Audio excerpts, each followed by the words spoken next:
Hey there again, everyone. This is going to be another Jund League. Haven't done one in a while, mainly just because I've been extremely busy with various ventures. But got time today, so I'm going to record one. I'm excited to play Riveteers Charm, relatively new edition that I haven't actually gotten to cast at all yet in Modern, so that should be exciting. And I'm super excited to see how it performs. I'm companioning Jegantha today. I do have Endurance in the sideboard, so when Endurance is great, I expect the upside of that to outweigh the downside of no longer companioning. So like if I play against Murktide or some weird graveyard deck like Living Ends, then I'll bring in the Endurances and not think about taking out the Jegantha Companion. But main deck is Jegantha Companion. Um, Pretty standard list, I think. Lots of one mana removal, 4 Thoughtseize, 2 Inquisition. Thoughtseize I still think better than Inquisition at the moment, especially with Murktide and Omnath being big players in the format. Um, my creature sweep is 4 Monkey, 4 Goyf, which I feel like is the most standard. And then as far as the lesser standard creatures, I'm playing 2 Kroxa in the main, 2 Turak in the main, and 2 Dark Confidant in the main. And then in the side I've got a third copy of Turak. And then also in the sideboard, we've just got pretty efficient answers. Veil, I'm typically not super high on in more fair decks, just because you're not really trying to defend the particular combo. But along those lines, if I'm really trying to defend the combo, I'll play probably as many Veil Summer as possible. But here, when we're just kind of using it as a 1 mana 2 for 1, 1 or 2 is probably fine. We're not playing very many counter spells, which are the better interactive pieces versus the various Cascade decks. But Chalice is a nice little stand-in. My graveyard hate today is Hidetsugu, if you want to consider that. The 3 Endurances and 2 copies of Unlicensed Hearse. One thing that this version or this build may be weak to is decks that are hyper aggro, like Burn or various prowess piles we might see.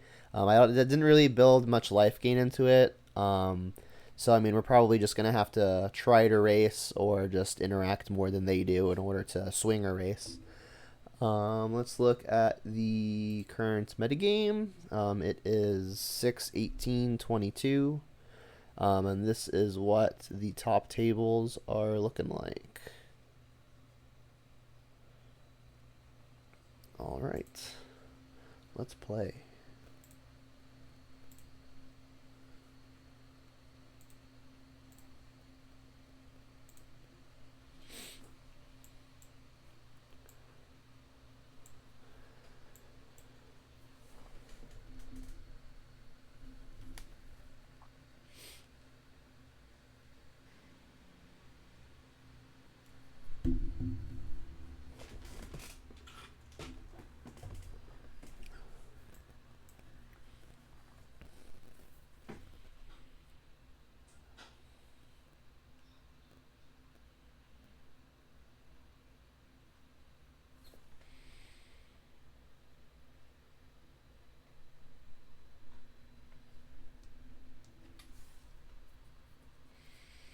This is not being streamed, by the way.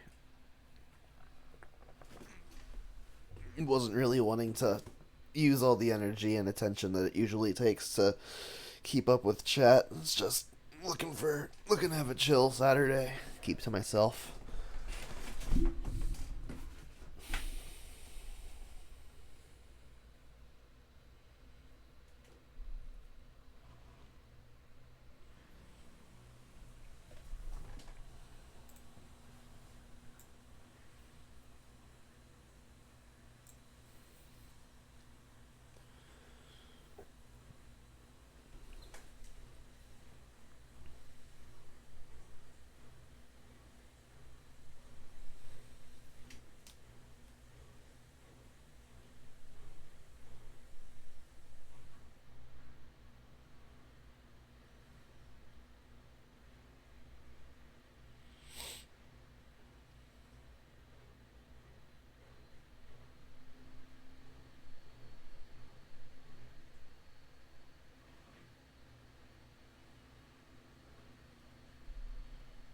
Hello. There we go.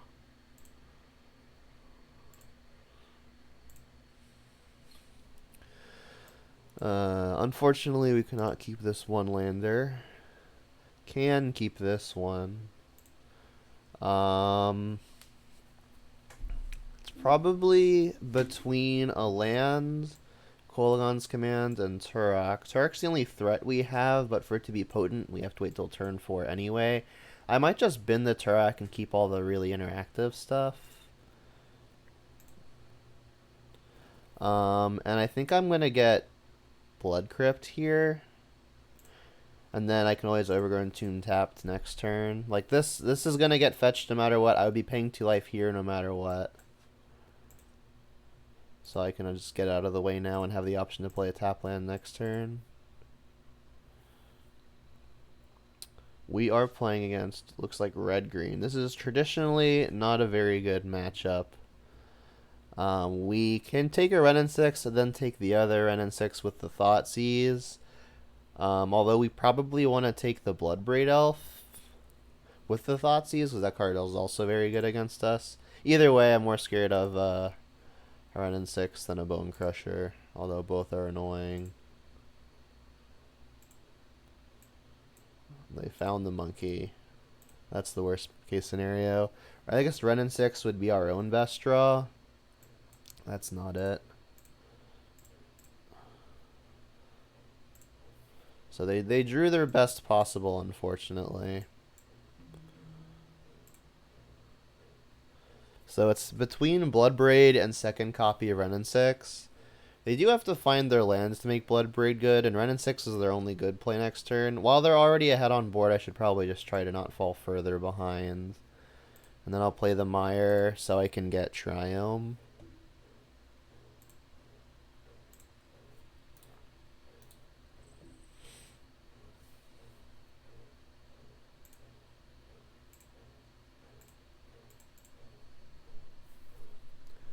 I could be needing to play around the Blood Moon, but I'm already so far behind this game that Blood Moon is kind of not a phenomenal concern. Like, obviously it's bad for me, but just getting one swamp isn't going to make me win this game.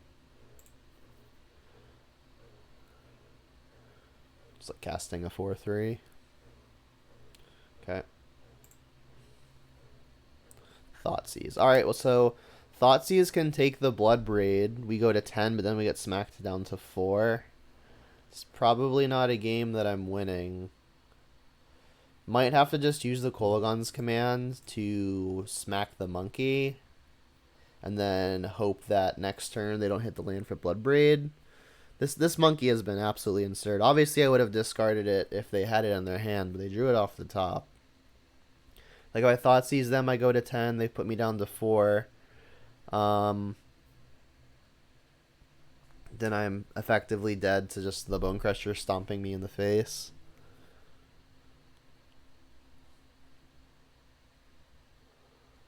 If I have to shock to play one of these spells, I shock this, go to 10. I guess I can have them discard a card, kill this. They hit me down to 6. And they stomp me and attack me. Yeah, this is not looking good.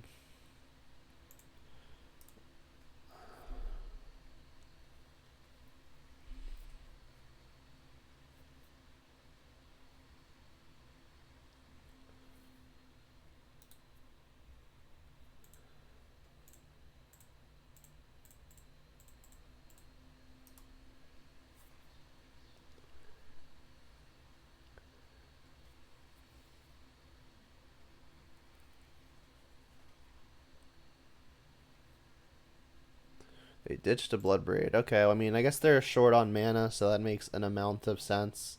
If they can't play an additional creature here, I can Riveteers charm their last creature, and then we can maybe think about stabilizing. Alright, Red and 6 is annoying, but they don't actually have a land to recur, so it could be worse. Heat. We do not yet have Delirium. I guess we pass. So Riveteers Charm will still hit the Bone Crusher because it costs more mana than the Ren and 6. What's nice about the Charm is that we're not actually going to take damage from targeting. Because we're targeting the opponent, not the Bone Crusher. So that's cool.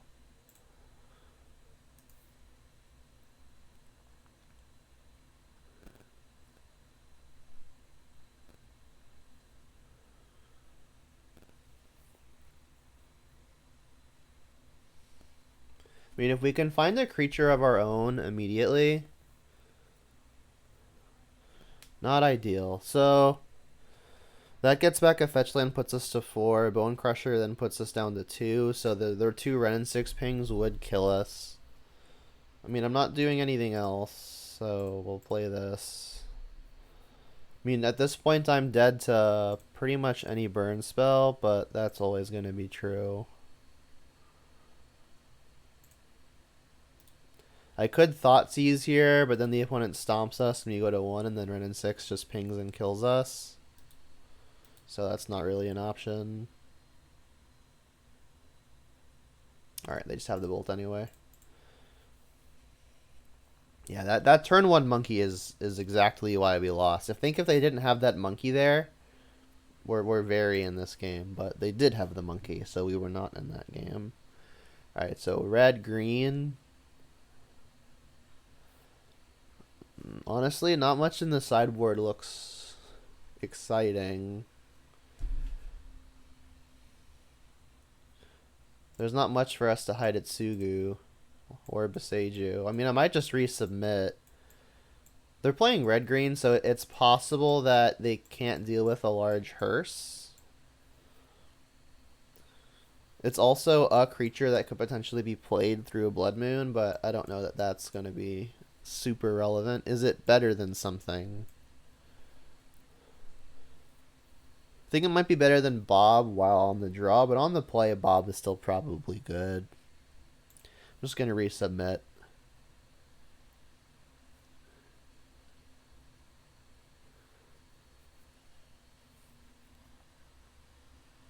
I guess the opponent could still technically be on Jund.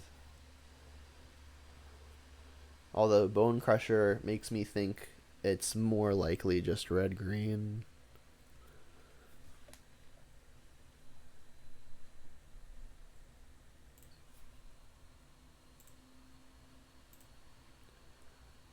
Yeah, we can keep this one.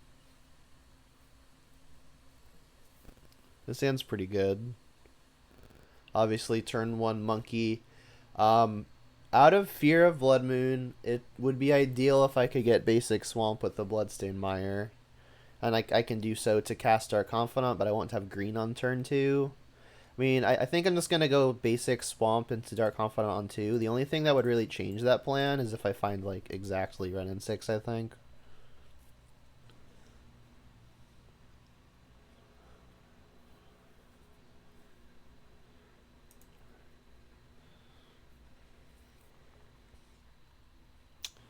Okay, let's see if we can connect.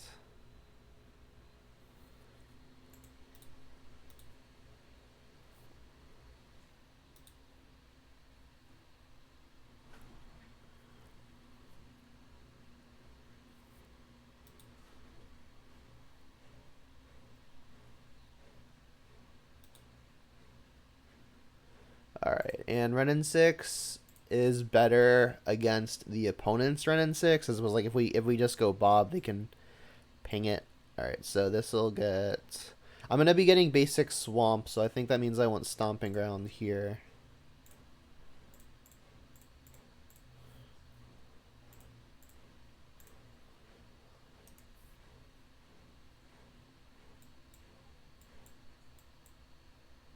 Could have maybe brought in additional copies of Beseiju for specifically Blood Moon. Hearse, okay. It's annoying. Makes the Ren and 6 activations not as good.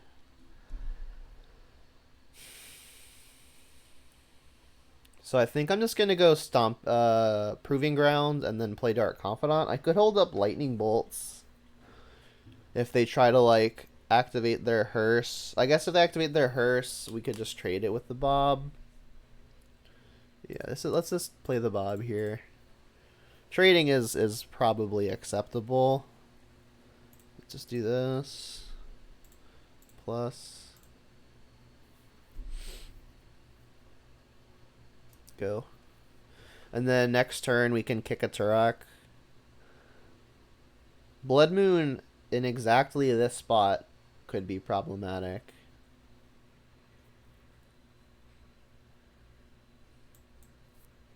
But I mean, doing nothing with my mana or just like holding up 2 lightning bolts also seems pretty terrible.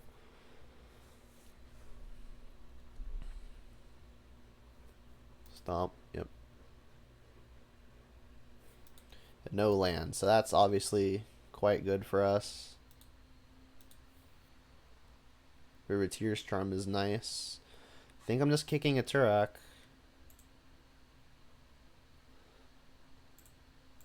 I'll get my basic.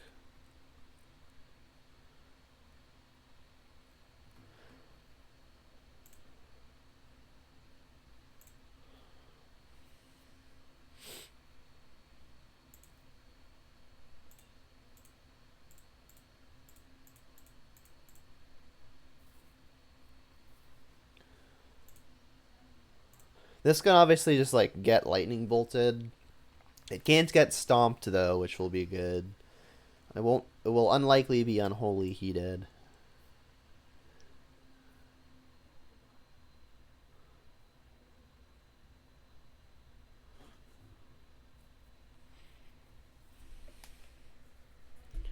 Please, no obstinate Baloth. Blood Moon and Blood Braid. Those are 2 good ones to hit.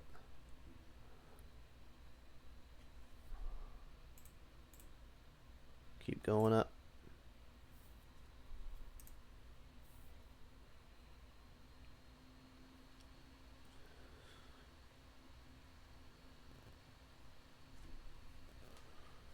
Found the land. But no play? Interesting. Monkey. So they could still easily have a lightning bolt. They haven't had a good window for the Turok yet. I might just dash the monkey here, keeping up double red. Let's do that.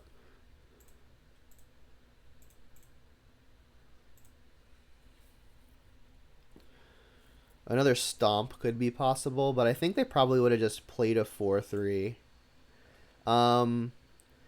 They could have endurance. Endurance would be bad.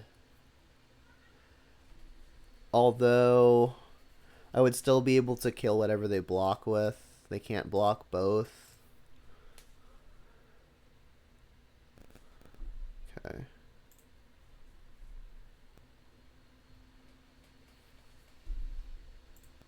My guess would be endurance.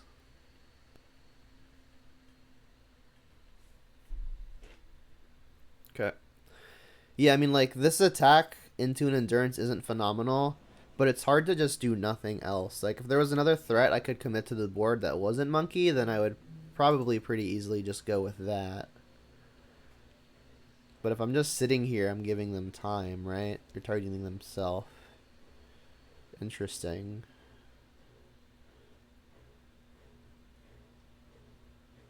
Okay. Now Hearst can't grow.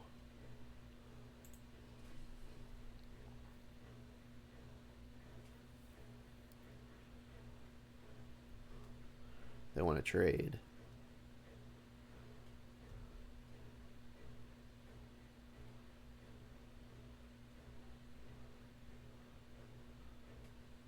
Okay.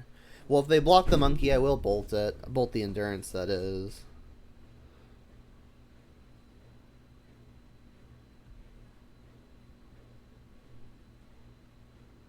I don't feel terribly ahead. This Hearst is going to be kind of problematic in that most of the creatures they play are likely to cost more mana. So Charm isn't really going to deal with it. Okay, them trading I'm happy with.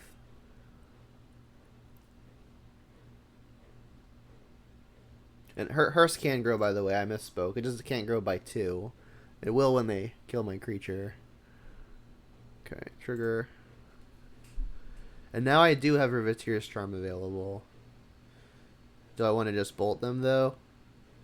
I think I'd honestly just rather keep up the Riveteers Charm. And then I'll plus to Threaten Ultimate, although the Ultimate doesn't do much with the hearse in play.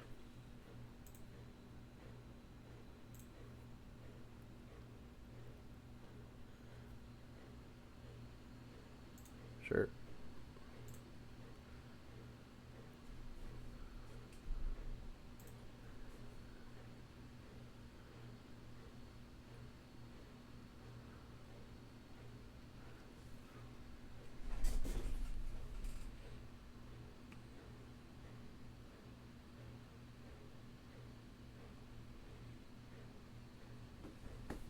Just casting this Bone Crusher, maybe. Yep. Okay. So when they activate this hearse, I do have the option to double bolt it after it attacks. And then if they do nothing, I might just throw a lightning bolt at the Bone Crusher.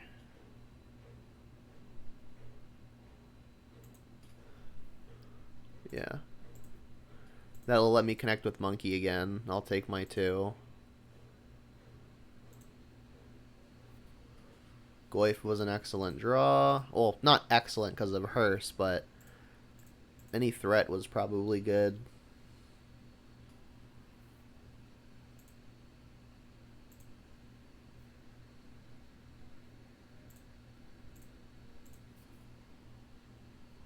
If they want to, like, evoke an Endurance and then crew, that's fine.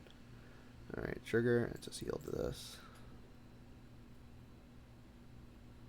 We hit. 2 to target creature or return target creature. Alright, well, that doesn't do anything for us.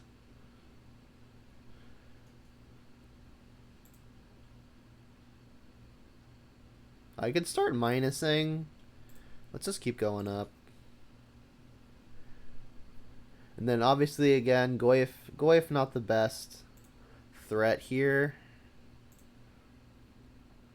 But it's something. I mean, I could just continue to hold up Riveteers Charm. I'll play the Goyf.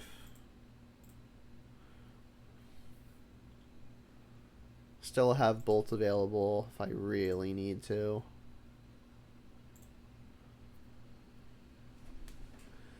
As soon as they hit a land, they can start blood braiding me, and that feels like the spot where I begin falling behind. I'm probably going to want to have this lightning bolt for a blood braid, just so the charm can trade with something a little bit more impactful. Honestly, I should cast for 1. Okay, that's their answer to Monkey, I suppose. I should probably just use this charm as the draw 3 mode. Okay, that's good. I guess I'll just make them use their explosives. That way future 1-drops can maybe be good. I could also just, since it's not connecting, I could just not dash it. Yeah. So I'll go to attack. I'll try to get in for 1. They'll probably just use their hearse and prevent it.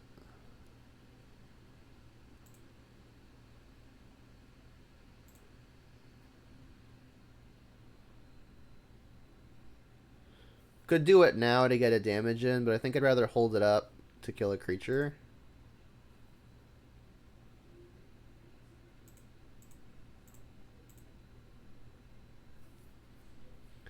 Alright, let's ping ya.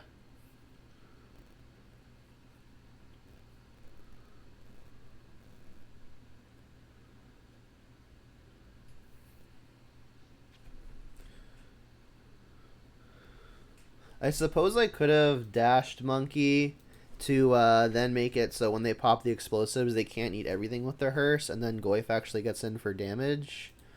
But then I'm not holding up Riveteers Charm, and I think I would like to do that. If they play a creature to crew the hearse, I can bolt that creature to then hopefully deal with the hearse with the charm. That's fine. That doesn't actually accrue.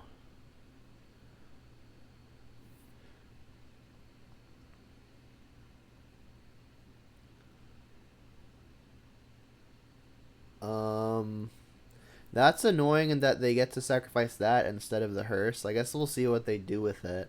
I could always bolt the Ren and 6 and then ping it with the Ren and 6 to deal with it that way.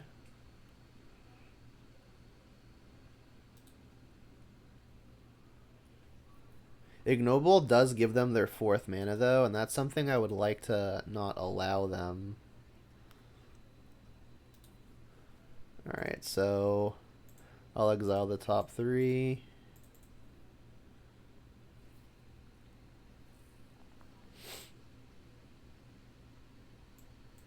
Interesting. This one probably kills a creature. Alright, so let's kill their thing.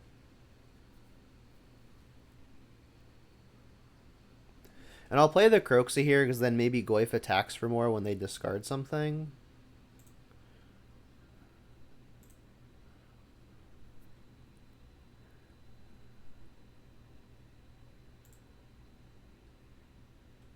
We can get basic Forest to cast Riveteers Charm with this Foothills. This also gives me the land back with the Ren and 6, although I already used it, so that's not actually true.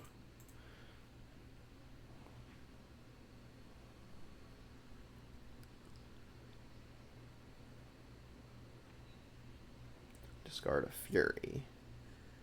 Alright, land. This is only castable until end of turn, yeah? So I suppose I should use it now.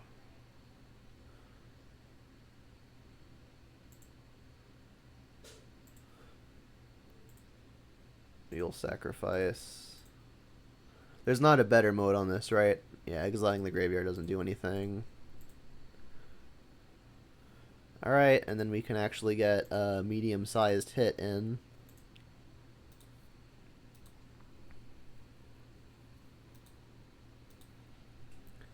I mean, Hearse is large, but it can't one-shot me. 4, 5, 6, 7, 8, 9, 10, 11. It can one-shot me next turn. Sure.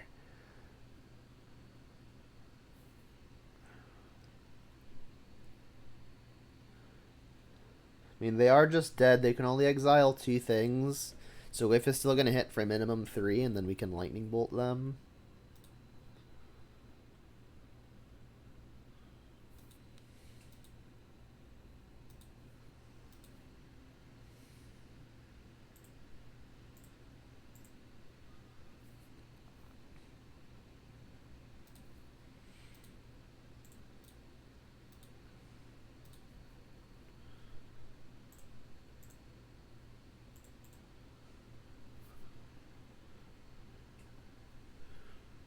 Cool.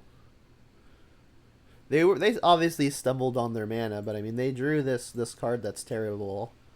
So that was probably just a deck building error, I think. More Besejus for Blood Moons. On the draw, it may become more important just because like their Blood Moons are better while they're on the play. Maybe like a flash creature is not the worst, but double green's gonna be really, really difficult.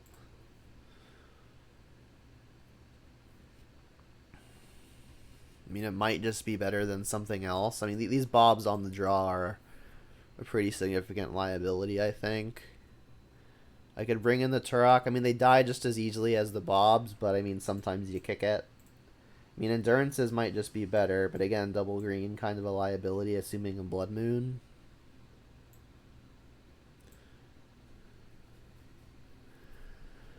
Besage is only going to work against Blood Moon if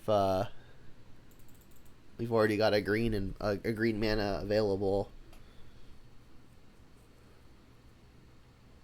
I think I'm just going to keep my 1.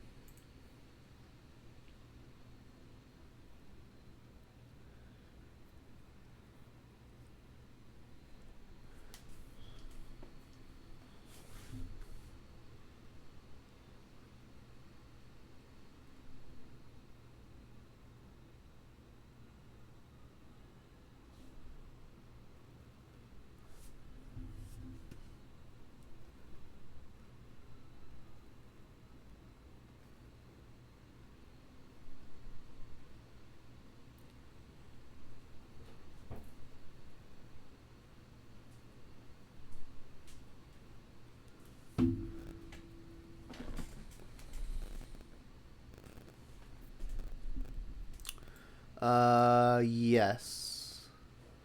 This hand has the mana to work through a Blood Moon. They've mulliganed to 5. Wow. That's a good sign. So the awkward thing about this is we obviously want to be able to kill an early monkey. But then when they're on the play, we may not have time to deploy our third lands to play around Moon, right? Because like we want to get basic Swamp with Mire and basic Forest with Verdant, but neither one of those casts Bolt. Alright, luckily they don't have the monkey, it looks like, so we should be alright. I'm more likely to want to cast a black spell. I guess, like, I should get Verdant first, because then if I draw exactly Renin 6, but that still doesn't have me getting my mana down before the Moon. So I guess I'll just play the Mire and say go. If they dash a monkey, it'll be awkward. But, I mean, it is what it is. Can't be perfect here.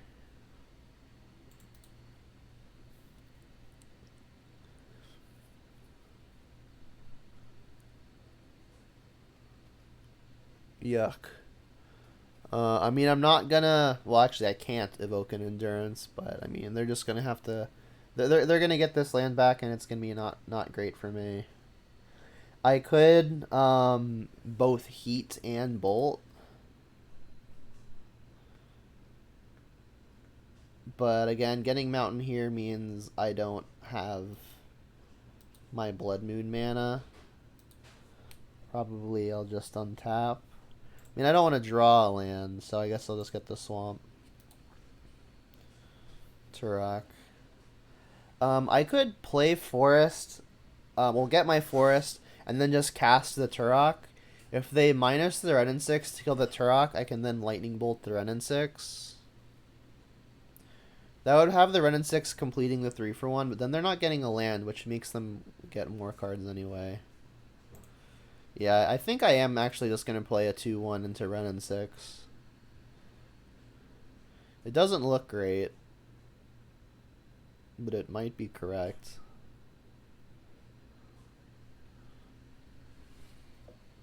It's like, what am I doing otherwise? Nothing. I'm just letting them continue to get value off the Renin 6.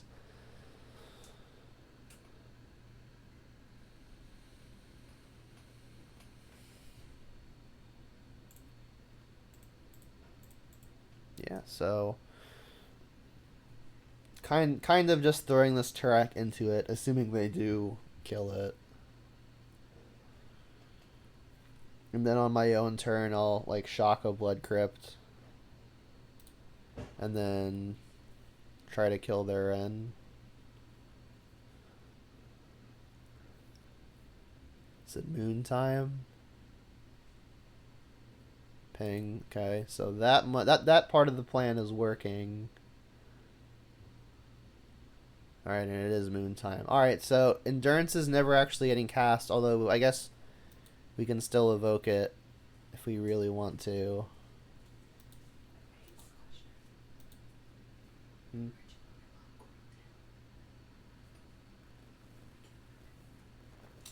It's in the laundry room.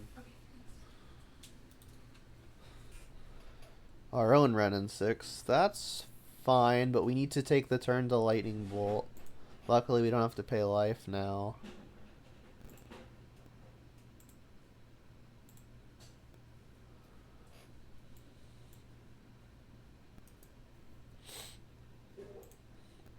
So we've got Beseiju if we actually care about unlocking our mana.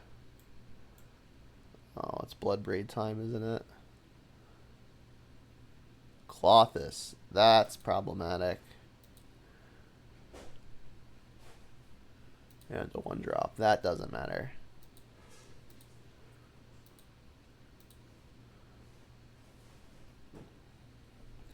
I mean, I guess I just Renin 6 ping their thing.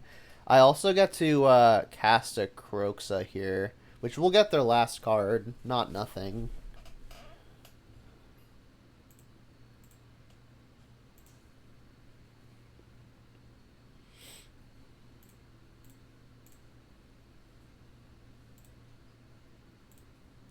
I mean, their Clothis is just gonna munch on it, which is unfortunate.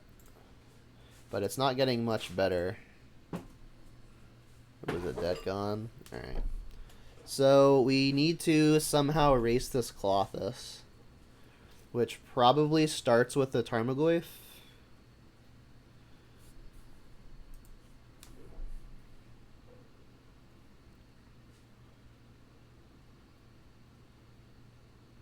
What is this? Explosives on 2. Annoying. They're letting me get a plus in, though.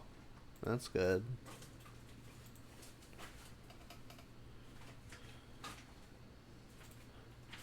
No second green, unfortunately. Yeah, Clothis has historically been a big problem for me. We don't have any life gain, so we're literally just going to have to race this somehow. Ragavan would also be a good pickup, just to start making some colors. Alright, and they bricked, so that much is good. Alright, there's the Goyf. Pretty lucky. An additional land probably doesn't mean anything. I think I want to just get the damage in while I am able to.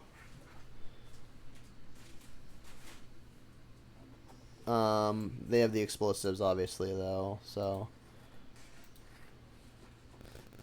they might just not pop it because they don't care about the Ren and 6. So yeah, I like their play to not use it.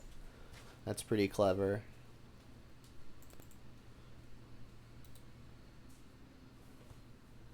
So yeah, monkey would probably be the most ideal draw because then we could actually cast the Endurance.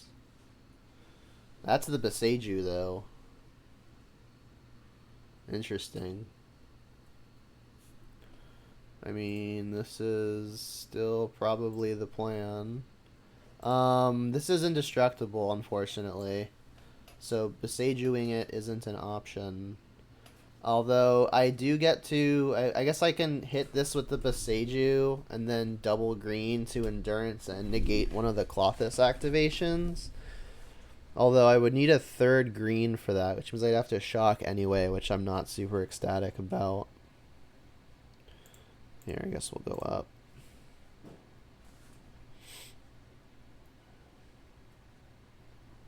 mean, I would like to flash in this Endurance end in turn, which means I'm going to be shocking anyway.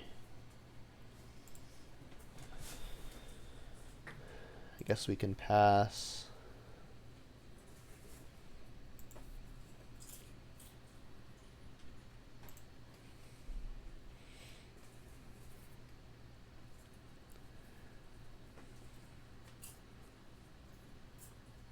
Yep, so I'm going to 7 here to fetch shock and Endurance. What is this? Your monkey. Alright, well we can very easily bolt that. In fact, we don't even have to bolt it. We could just flash a monkey in, or the Endurance in.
I'm gonna Endurance targeting the opponent. I guess I should actually target no one.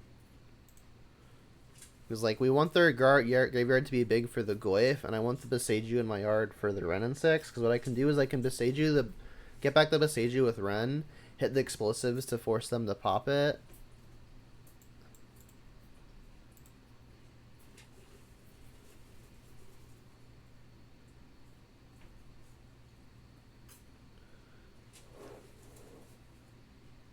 Not sure what this is.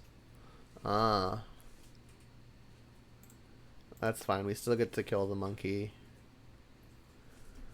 I mean, we're increasing their clock by a turn, which I'm not excited about.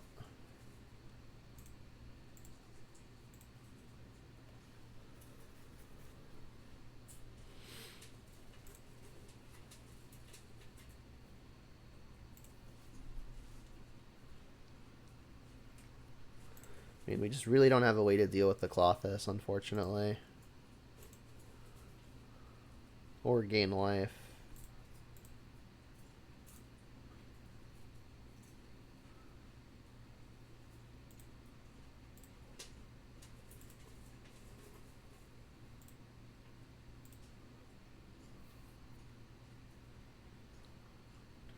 They're just taking the land.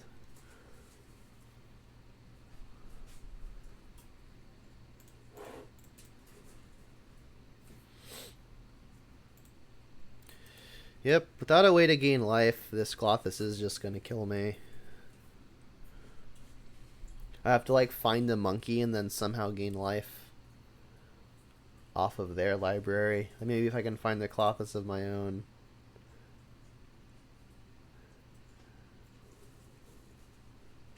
They drew lands. I mean, I do have this endurance to negate a single activation. I can negate another activation while severely shrinking the Tarmogoyf.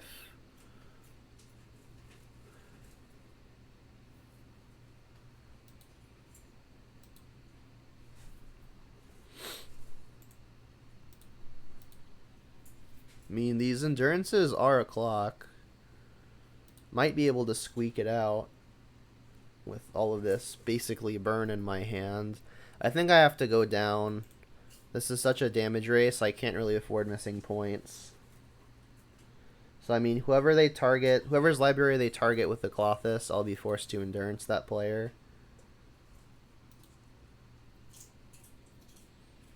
So I'm hoping they target me, because their graveyard has more types for an additional attack. So really hoping they hit like my Unholy Heat here. We've got only 3 green at the moment. Sorry, I want them to target something in my library, or my graveyard. Alright, and they are. Good.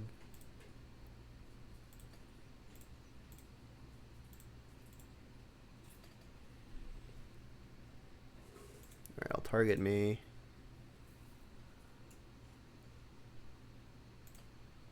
Okay. So they no longer exiled the thing, and I preserve my life. I mean, they still just have probably plenty of good draws. This is a good one. Yep. They hit a bolt. Jeez. Alright, well, I'm at 1.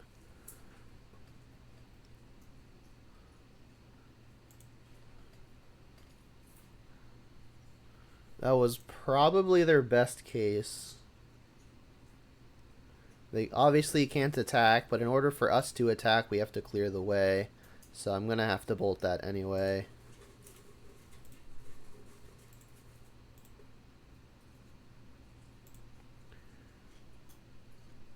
Well, that's not castable.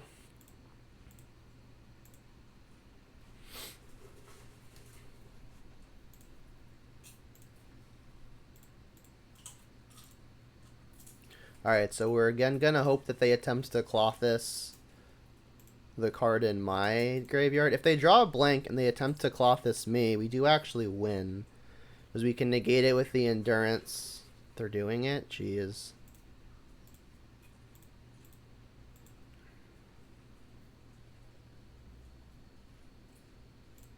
Me. So, I mean, if they drew a blank here, we do kind of steal it.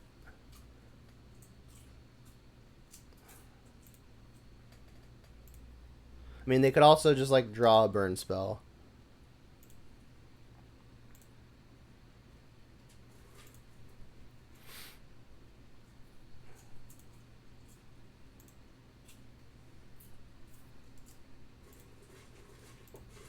Yeah, they needed to Clothis from their own library.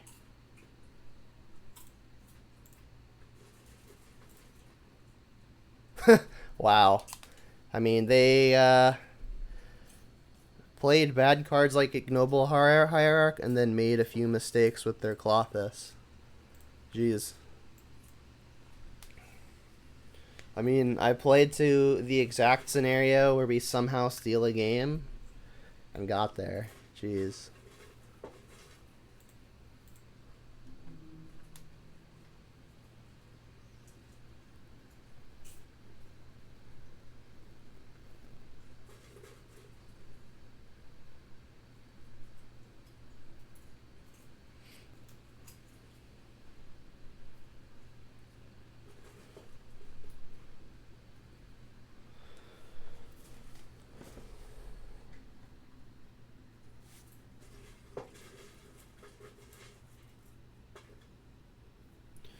Did not bring in endurance with the idea that I would be negating Clothis activations, but it did end up just barely getting me there.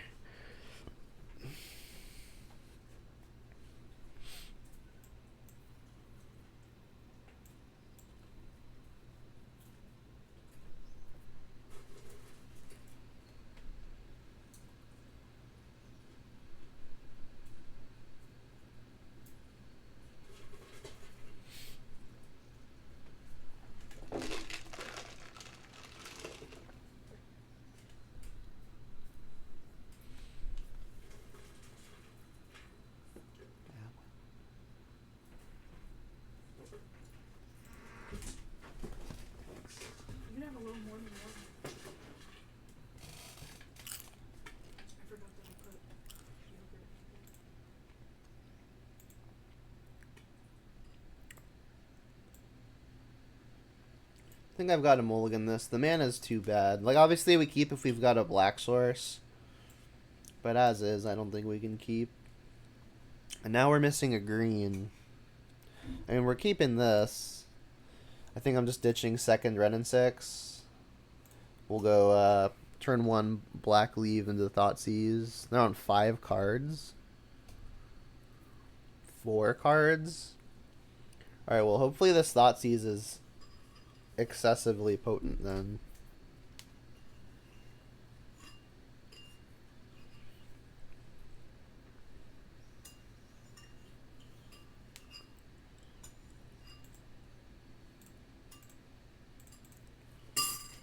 What is it, like Tron? It is. So we've got Blast Zone, Tower, Karn, Scrying. Well, I'll take the Scrying. I mean, they could just draw Tron lands. Inquisition. That doesn't actually take anything. If I had known that was on top, I would have taken the Karn. Obviously, I did not know. Think I'm just casting a 2/1. Obviously not exciting, but I need to get some pressure down, especially before the Planeswalker. He drew Forest. Interesting. Cool. So if I Inquisition them here and they somehow have a card in their hand that I can take, Turok does grow. Alternatively, I could just play Mire, get this Ren and 6 in play, cycle Baronmore and buy it back. It's probably better. So I'll get, obviously, a green source. I've already got double red.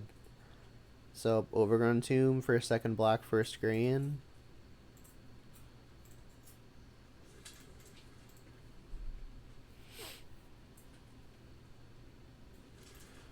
Cycle. Monkey's a good find.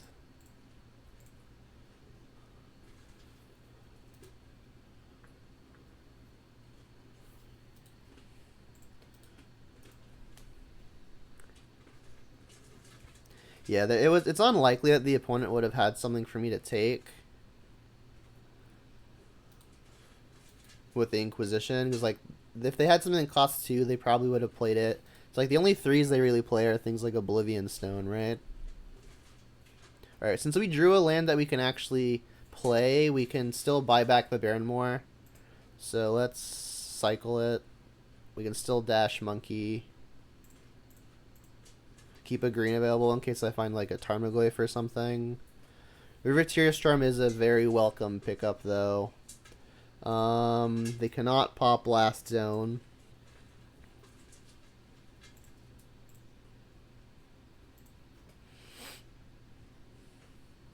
I think I'm just dashing the monkey here. If they play the Karn, they're going to turn off my treasure, but then I can dash monkey next turn and kill the Karn, or just have the charm for it. I guess they could have Dismember in their hand, in which case Inquisitioning first is advisable. I mean, Inquisition's not taking much else. I mean, this is probably as good a window as ever.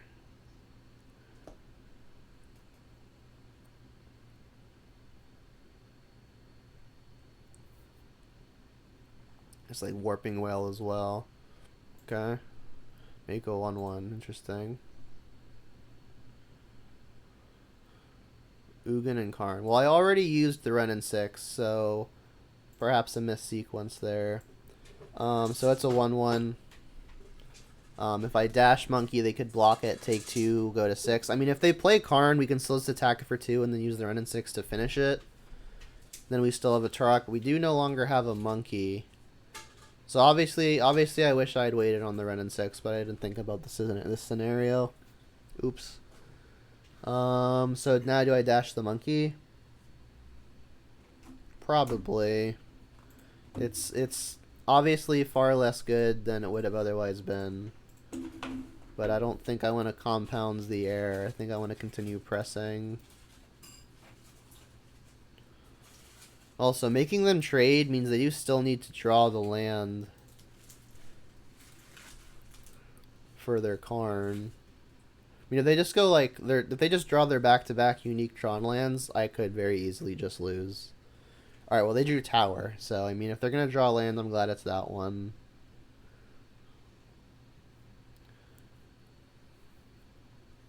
They can maybe at some point Blast Zone to kill both of my creatures, which would be annoying. In fact, it looks like that's what the plan is. Although if they take 2 turns off doing that, they're not casting Karn.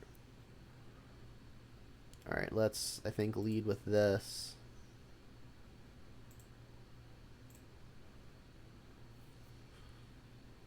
Monkey again.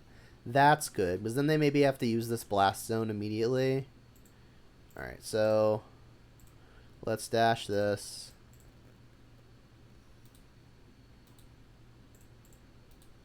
See what we hit. What Raiders spoils do we get? Urza's Mine off of the top. Get back the Baron Moor. So there you go. Yeah, so they're putting a counter on the zone.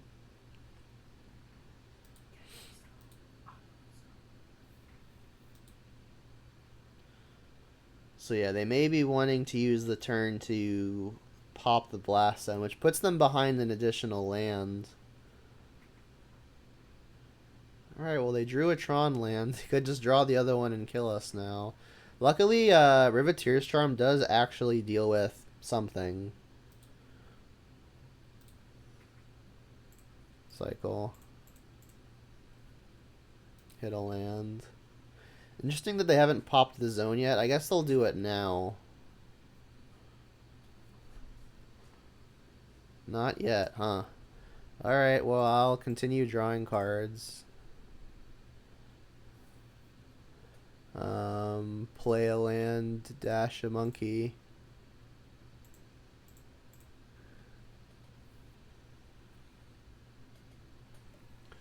What did we exile, by the way? A mine, which is actually the unique land that they're missing.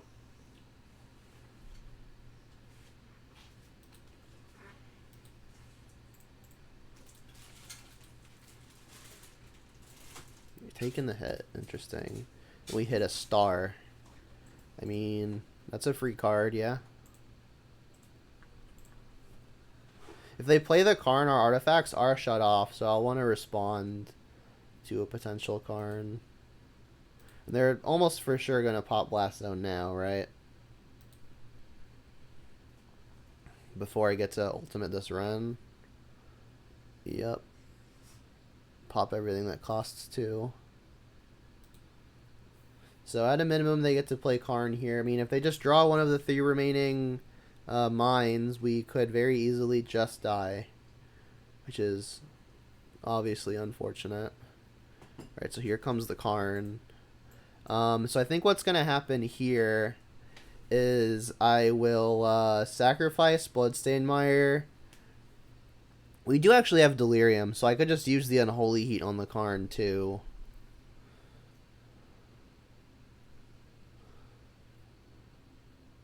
Alright, let's do this. So I'll sacrifice this land. I'll get, I guess, Basic Swamp. Who really cares? And then I'll crack the Star making red.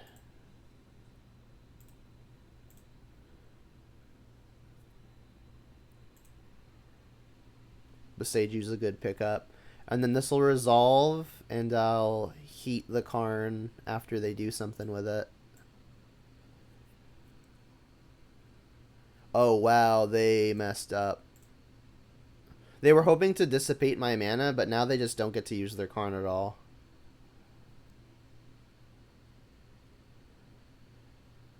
Play a Besaju.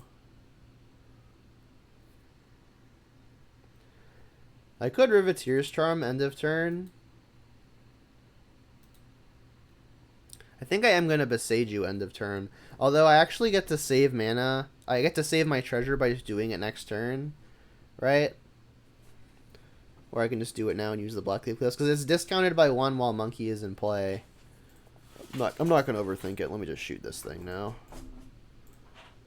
Alright, so this will keep them off of the Tron, which means Ugin isn't an actual concern.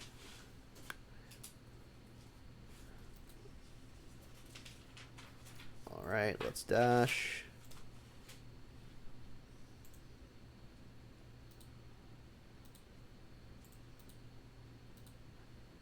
Push is obviously not the best. We hit a Sylvan Scrying. I mean, we can cast Sylvan Scrying and just basically turn it into a cycle land. So it's 3 mana draw card. Can still hold up my Riveteers Charm. I mean, we might as well, right? We've already used the Besaju. There's only 1 in the main deck. Yeah, so I'll get Forgotten Cave. And then pass. I won't cycle until end step because I could still want to Riveteers Charm for whatever reason. Another Karn. Okay. So this one is more awkward. I would have to float the mana right now because, again, once Karn enters, I no longer have treasures. What's the best way to deal with this one? So, like, if they minus it, I can dash Monkey, but that doesn't actually kill it. I think I need to float the Riveteers Charm mana. So we need red, and we need so green, black, and then our land can make red.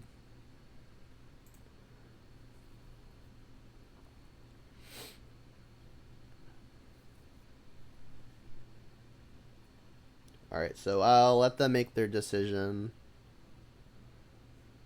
Uh-huh.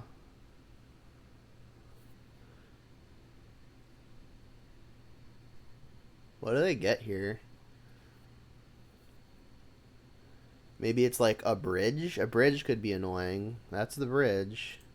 You'll sacrifice.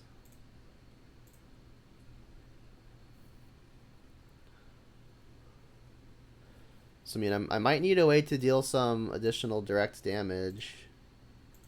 I mean, we've got lightning bolts in the deck. Ooh, that was obviously excellent. Alright, so cast with dash. You and you. Bam.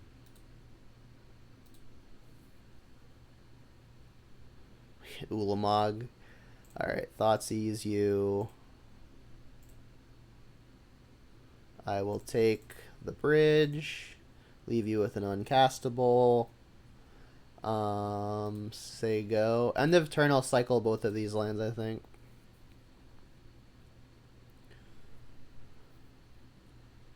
Star, yep. What I'm most concerned about now is another Karn, but they've used 2 of those already. Relic is annoying, but doesn't actually do anything right now. It'll be annoying if I find something like a Tarmogoyf, and then obviously that'll be much smaller. But we don't need much to get across the finish line from here, I don't think. Alright, scrying is annoying. They could still, with this, I guess they've already played a land, yeah? Or no, they haven't. So, I mean, they could still just top deck the other land and then maybe get us with the Ugin.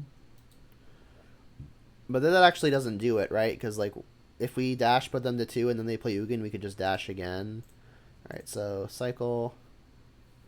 Renin 6 is good. Cycle. Unholy Heat is not phenomenal, but fine. Alright, so they're dead. Cast. Not even Dismember saves them because they would just die to their own Dismember. Ballista. Nah. Ping. We could actually just kill them with their own Ballista, which would be funny. Alright, so we ended up beating Tron game 1, which is exciting. This sideboard isn't amazing versus Tron. I mean, we have the other copies of Beseiju. Those are our only, like, exciting cards. Everything else is kind of mediocre. I could see corner cases existing where, like, we make a really big hearse and then attack. Like, it doesn't get Ugins, but, I mean, they do have Karn, 4-mana Karn, which makes, like, artifacts just kind of bad in general. Fatal Push is horrendous. I mean, everything else isn't phenomenal either. I mean, like, Lightning Bolts are pretty bad. But honestly, they're probably better than Heats. Heat does do a lot of damage to Planeswalkers, but I mean, Bolt goes face. I mean, we may need to steal a race. Is this any good? Destroy each null and permanent with 1 or less. That doesn't really do much. Exiling Graveyards doesn't do much. I think this is just the 2-2 split. I could Endurance just as a body that attacks. Does it attack better than any of these? Probably not. This is probably just it. Terminate's pretty bad. Maybe we just want, like, another early attacker, although this one is legendary, so more awkward. Let's do that.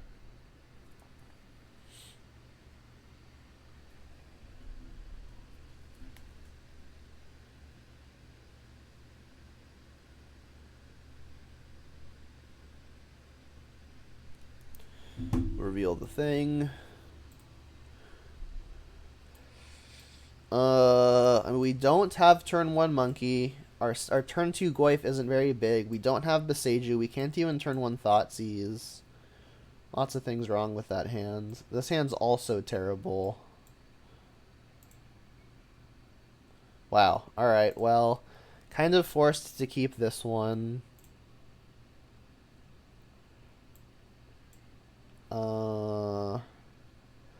I guess what I'm going to do is go turn 1 Overgrown Tomb. Turn 2 Blackleaf Cliffs. Although at that point, I think I would rather just put the tomb back because we can net -1 a land in the deck. Done.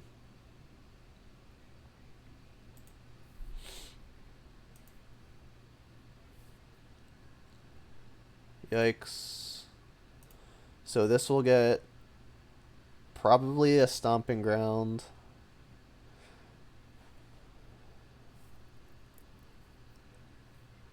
Okay. They kept a 7-card hand. What you get? Tower. Uh-huh. Into a map. Okay. I think I'm casting Dark Confidant here. Like, I could take the turn off to Beseiju, but if I don't get any pressure going, I'm also losing that game. I guess I could actually get Triumph, huh? I forget that that card exists. Goyf's good. So is it Goyf or is it Dark Confidant? I mean, Goyf attacks for more, faster. I mean, I've got my disruption already. I think I just need to kind of pedal to the metal here. Obviously, I would love to get the Dark Confidant down. But, I mean, at this point, I'm just trying to, like, I think put as much pressure as possible to not give them time. Like, if they somehow stumble on the Tron after I Beseiju them, then I need to just push as much damage as possible as quickly as possible. Like, the things I'm hoping to find with Dark Confidant are, like, more Tarmogoyfs and stuff.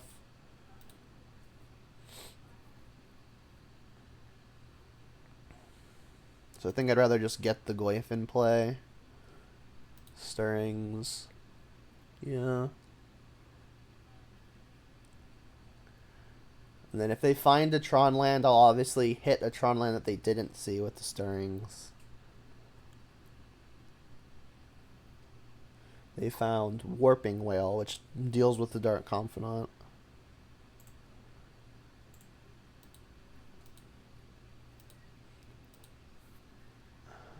Kroxa's fine. We actually have a cute play here where I can cast the Kroxa, and then with the sacrifice on the stack, the Seiju is discounted. It also puts a creature in the yard. So I think that's the plan. This will get Stomping Ground. Say yes. Alright, so we'll cast Kroxa.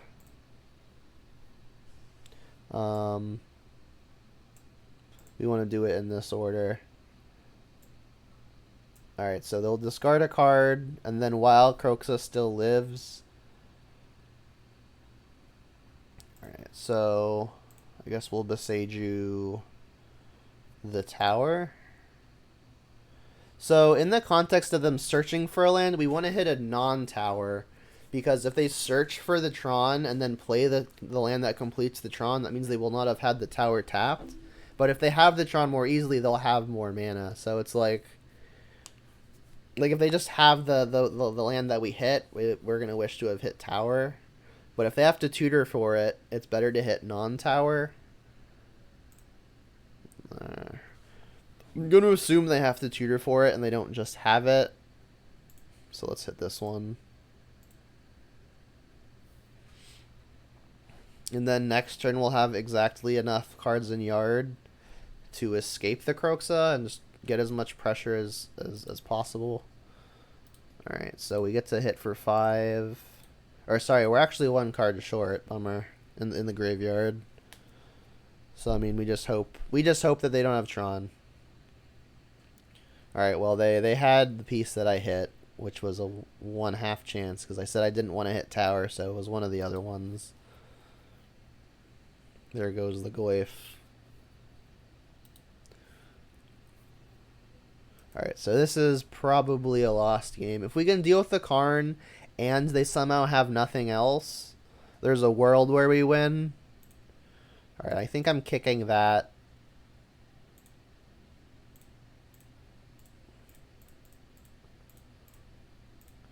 Again, we're hoping that they've got nothing. They can obviously minus their Karn to deal with the Turok, but then we've dealt with the Karn. So, hoping that they have nothing is the game plan.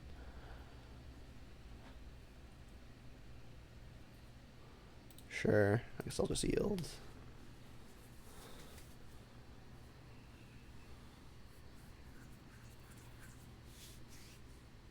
Sure. Just redraws for days.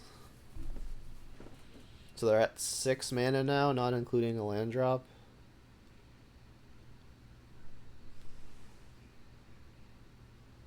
That is annoying in terms of Kroxa.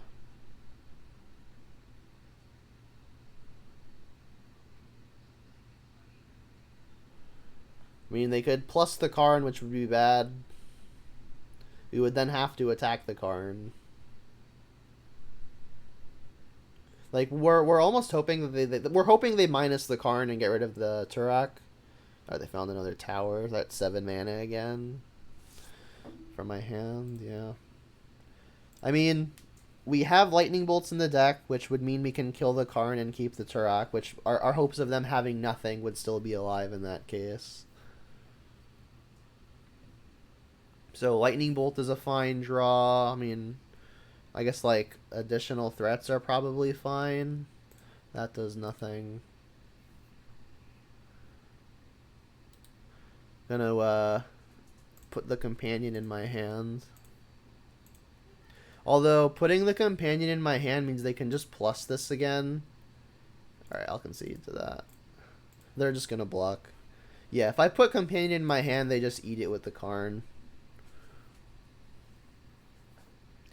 Yeah, I think we were maybe fine if the land that I hit they didn't just have another copy of. But again, there was a 50-50 chance, given that I didn't want to hit the tower.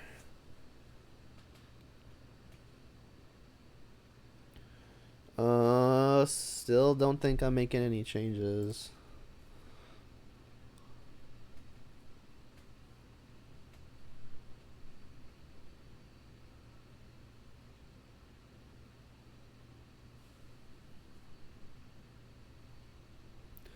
Let's go first. Can we have a monkey on turn 1, please? No. We have a single land. We have Beseiju Ren and 6. That's gonna have to be good enough. Keep. I'll probably bin one of the cycling lands, given that we only really need one to go off with Ren and 6.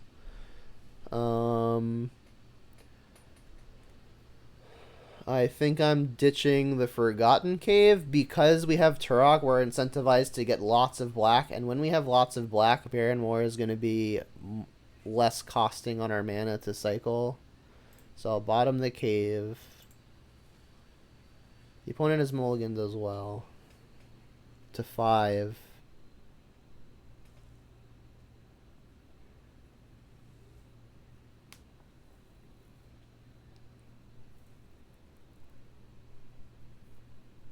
Okay.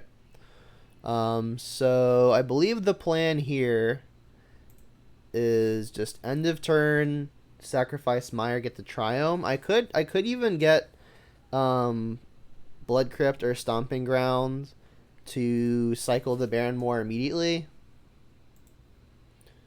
It's worse if they've got Relic, although they may have just Relic had they had it. Or maybe not if they're trying to set up a Sylvan Scrying. I guess like finding a discard spell could be excellent, but I'm still probably wanting to get Ren and 6 in place so I can start this Beseiju chain. Yeah, I'm not going to cycle Baron Moor yet, I think. Let's just get the Triome. Okay.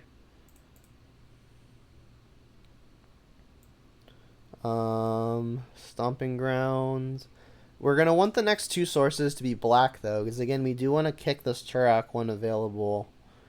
But we do want a number of green for Beseiju. I guess we only need 1 a turn. We don't need a lot of black, so I guess... Oh, we do want black. So we want black, and we want red. So we want black and green, so Overgrown Tomb. So we'll Overgrown Tomb. Say yes. Cast this Ren and 6. And then next turn, start Beseijuing.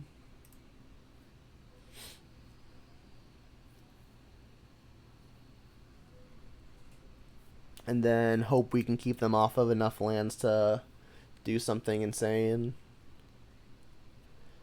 Alright, and them not playing a Tron land on turn 2 is exciting.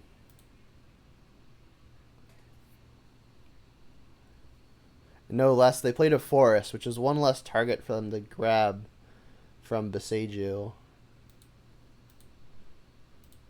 So we actually don't have to Beseiju here because the opponent didn't play a Tron land, but honestly, the faster we can just completely Stone Rain them, probably the better.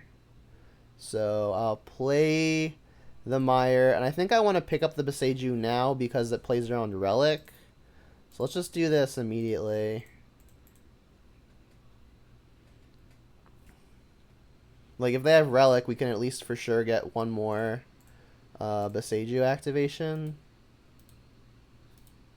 End of turn, we can cycle this Baron Moor.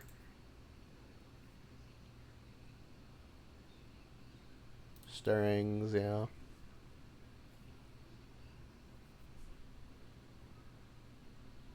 They get Walking Ballista into Tron land. Ballista for 1. Sure.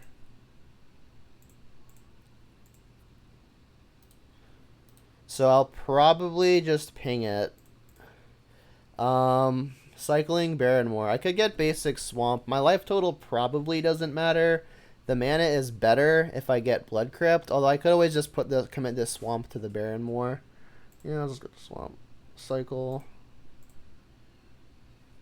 Another land. Heat. So I could heat the Ballista instead of minusing with the Ren and 6. I think I do want to just continue getting back this Boseiju, which means I'll probably want to heat the Ballista. Although the heat may be the way that I kill a Karn. So I think I'd rather save it for that. So what I think I'm going to do is Boseiju the tower. And then just use the Ren and 6 to kill the Ballista before they can put a counter on it.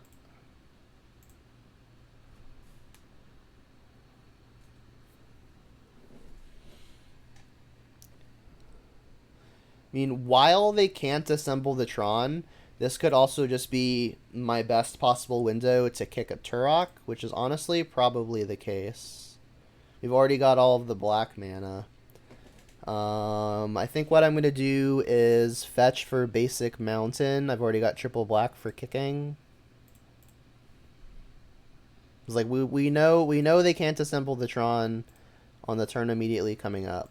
So getting the pressure down is, I think, correct.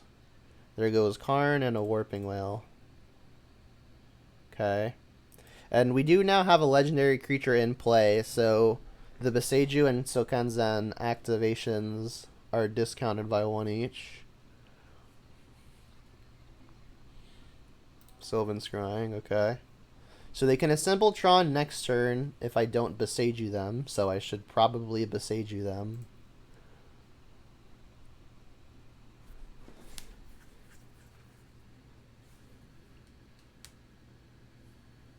They get Blast Zone. Blast Zone makes sense. But since they played Blast Zone, I could just Boseiju that. They still can't assemble Tron on the turn coming up. Alright, play a land. Hit this.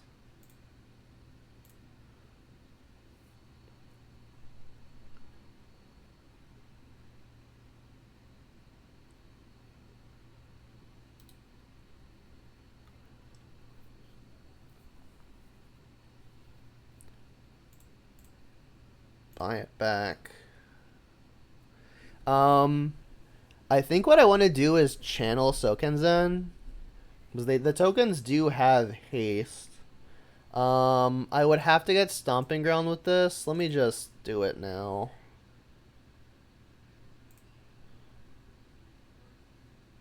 Did they concede? I think they may have conceded. Yes, cool.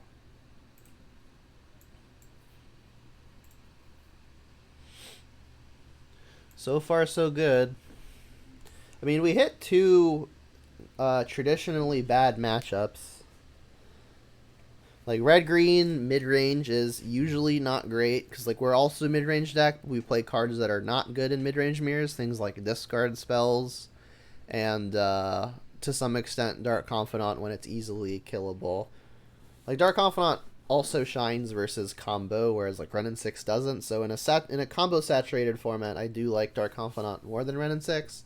But since we can't play Ren and 6 copies 5 and 6, we're playing the first 2 Bob. So I mean, yeah, like red green matchups are probably not great for us, but we got there.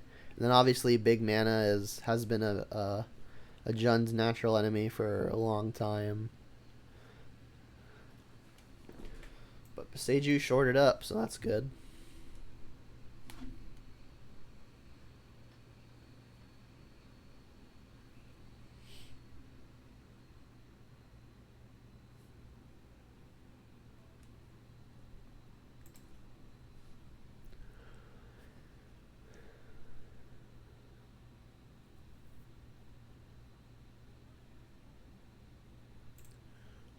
thing.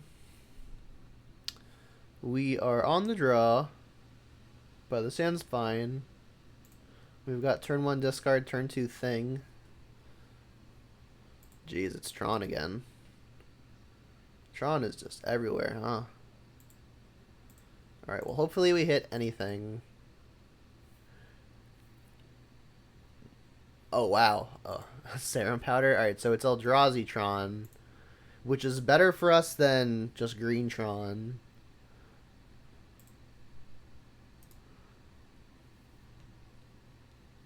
Tarmogoyf is likely to be quite large. They've got Temple, Temple, Tower, so they do have the Tron online next turn if they choose. This is going to get added to the graveyard and give me a land in the yard.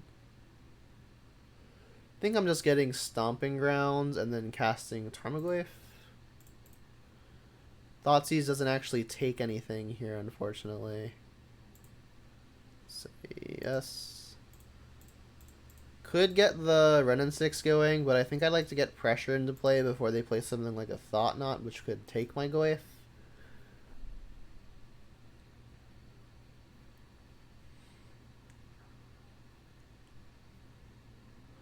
Yep, and they complete the Tron. Surprise, surprise. So they're going to play Mine here to get the activation with the Saga. They want to play Mine first because when next turn in their beginning of the main phase when Saga goes off, they're going to want to play their tower third such that they have 3 mana instead of 2 while activating Urza's Saga for a second time. Riveteers Storm is exciting. I think what I want to do though is cast this Kroxa in hopes of escaping it sooner rather than later. Although, obviously, going up with the Ren and 6 sooner rather than later is also exciting.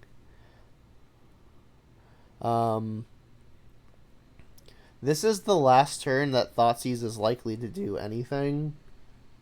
So I'm also probably incentivized to cast that. In which case, I would want to Kroxa first. They'll discard a land before they discard a spell.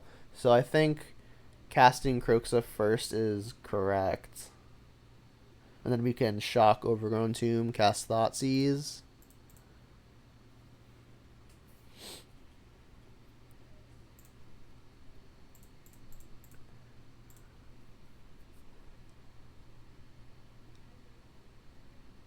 There was a temple. So I can attack. They're going to hit me for 3 on the backswing, which is obviously pretty annoying. I guess we could just Thoughtseize first and then make the decision whether or not to attack based off of what we see. Mystic Forge and another map. Well, I guess I'll take the Forge. So we're attacking for 4 if we want to attack. Yeah, I think we're getting in. They can attack for 3 on the crackback, because assuming they activate this again and get something with it. I don't think they're blocking here, although I wouldn't be that upset if they did. Alright, so Goyf is a 5/6 after they add enchantment with this Urza's Saga.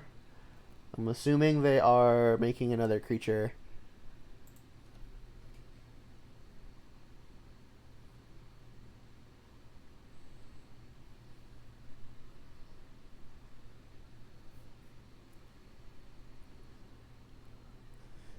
I guess they've drawn a card here, so if that card incentivizes them to just have all of this mana for Tron, then they won't make another thing. Right, because they'll have 8 mana if they don't make a construct here. It looks like they prefer 8 mana, which is scary.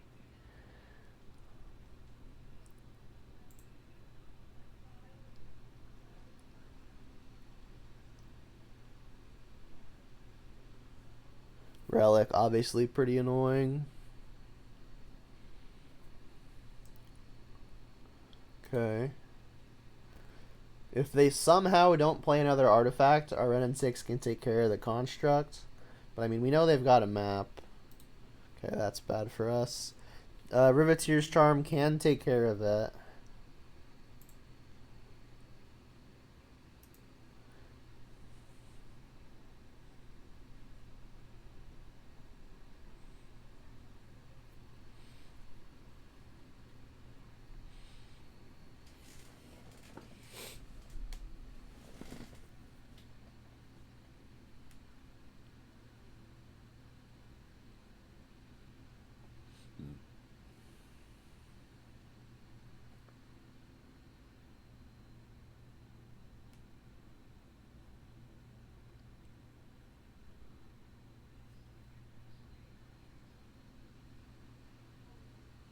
Coding, interesting.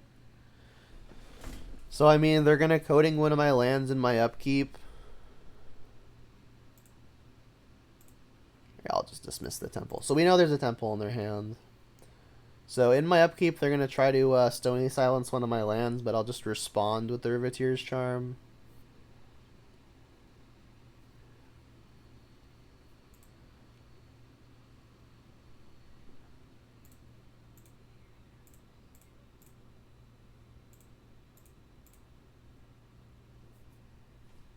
So that'll take care of the Karn.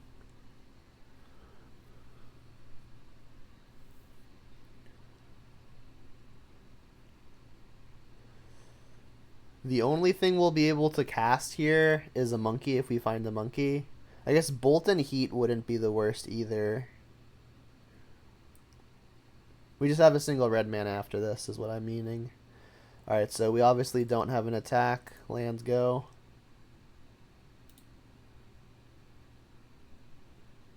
Alright, so I mean, we're pretty clearly behind here. Pretty much any Haymaker is gonna kill us here. Even a Thought Knot would be bad. Even a Reality Smasher would be bad. Just about any creature is gonna be bad for us here.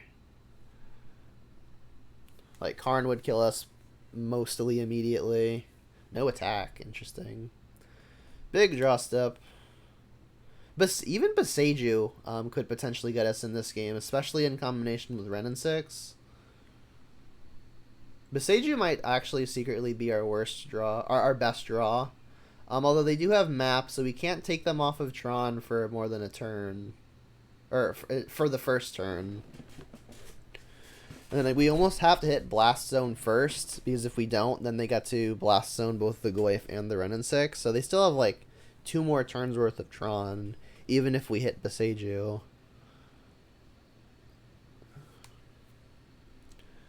You've got an upkeep stop, friend. Charm is exciting.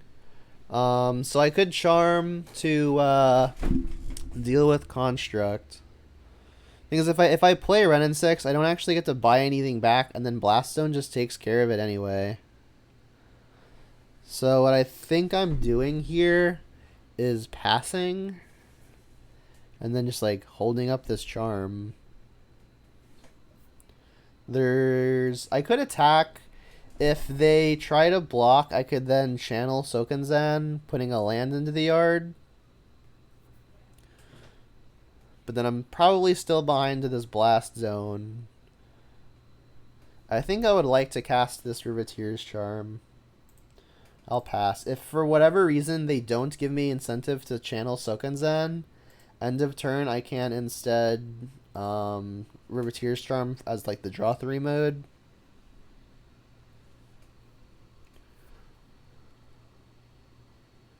Uh-huh.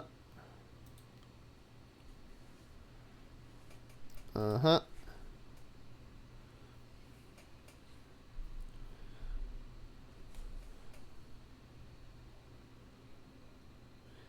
Hitting their Blast Zone will also kill Coding, which is only going to matter if they find another Karn, but if they find another Karn, I'm likely dead anyway. Another Urza Saga is problematic, but not immediately problematic. Spellskite. Alright, well, if I'm going to kill Construct with Charm, I've got to do it now. Because then they'll just sacrifice the Spellskite. I'm gonna have to try to kill their thing with it. Oop, undo. Black, red.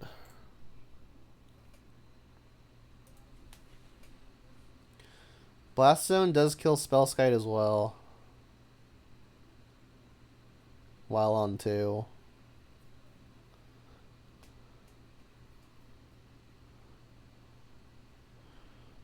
I can channel in order to put a land in the yard and incentivize them to pop Blast Zone.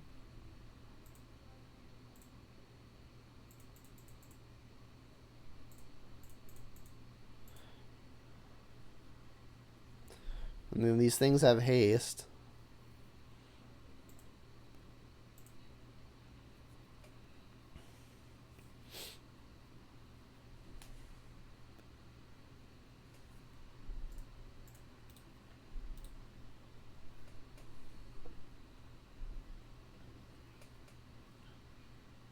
So Bolt kind of does 2 damage to the opponent, right? Because if we try to Bolt face, it is redirectable. They're taking 5. Interesting. Popping Zone. So they're taking 1, killing a bunch of their own stuff. I mean, if they somehow brick off, we could be okay. I mean, at a minimum, they've got this Saga going. I can Bolt a Saga token before it grows past a 3/3. Another Goyf's a good draw. So I can run in 6, buy back Sokenzen, play Sokenzen, play Goyf, and then have Lightning Bolt available. Let's attack first.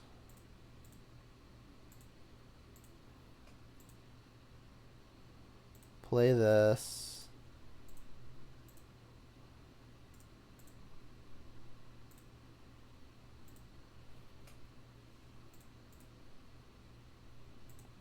I do think I want to play it to hold up the Bolt. Goyf's large, 5/6. I don't have to Bolt to the Saga token immediately. I'm going to let them make the decision on what to grab. Because, like, Construct is only going to get up to 3/3 after they put an artifact into play. They've already used a Relic of Progenitus. So, maybe they don't have another. Unlikely, though.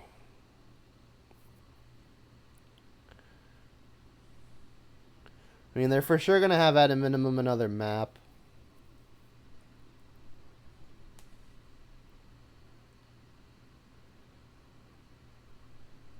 I mean, if they have bricked and we have a mediocre or better draw step, we can maybe turn the corner with our better board. But I mean, it's gonna be tricky. They've got 8 mana after all of this, so yeah, they really do have to be bricking off. But they didn't have anything good last turn. All right, so that turns off run in 6.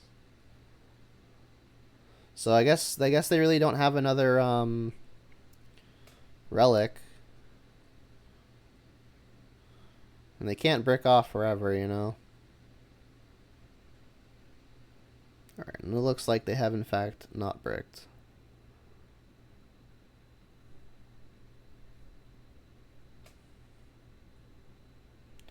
Goyf at 6/7. Iffy. 6 mana. What you got for 6? Something good. Chalice on 3. That hits only Riveteers Charm and Kolagon's Command. We've used 2 charms already. So there's 4 cards in the deck that hits. Oh, I needed a Bolt in response such that this shrank. That was a mistake. Oops. Tarak is interesting. So this is a 6/7 now. If we attack with both, we do kill both, right? We put 4 damage on one, 2 on the other. This goes down to a 3/3. It is actually short. I guess we kick this. Yeah, I needed the Bolt in response. That was bad. tight game that I hopefully don't lose because of that. Alright, you'll discard your last card. This will go to a 3/2. It was the temple that we knew about. I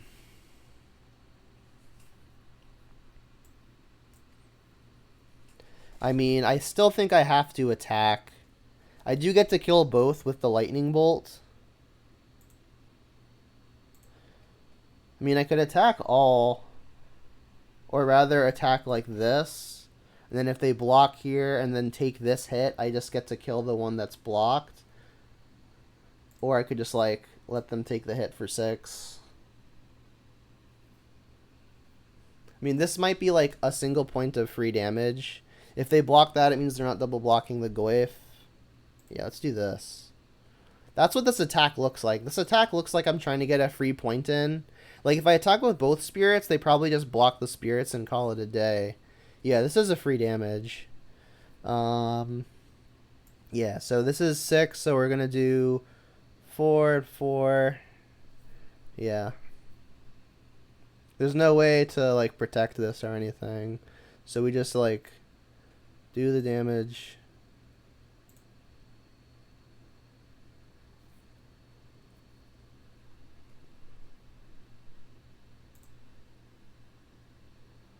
And then bolt it.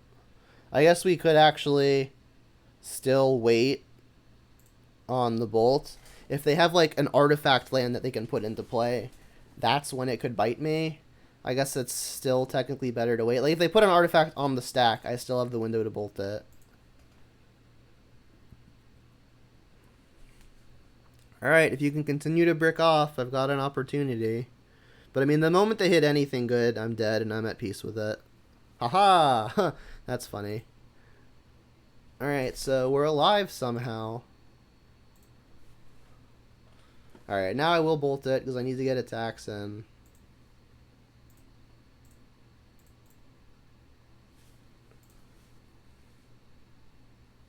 Land doesn't do anything. But I mean, if they brick here, we win, which is exciting. Didn't think I would be ahead on this game. I mean, as the board sits, we're obviously ahead, but literally anything, like 4-mana Karn would have us dead. If they're playing Ugin, that would have us dead. Wow, and they don't. So they really bricked off. Jeez. Cool. Alright, so Eldrazi Tron. Haidatsugu deals with various Urza Saga shenanigans. Beseiju was obviously going to be fine. Love-hate relationship with the Hearses, right? Because, like, the Hearses are going to probably outsize Eldrazi, but they're going to be pretty terrible in the face of 4-mana Karn.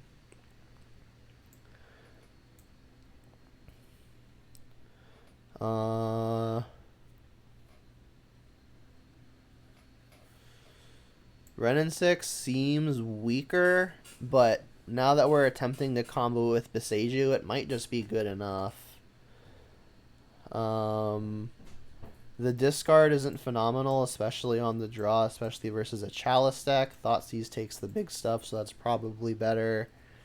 And I think I would also like to cut, like, a 1-mana removal spell. Heat is more likely to kill the big stuff, so I'm probably shaving a Bolt. Although Bolt can kill Karn after it's minus. Push can kill, most relevantly, Thought-Knot Seer, but that's kind of it. Bolt does not kill Thought-Knot Seer. So it's like, it's one of these two.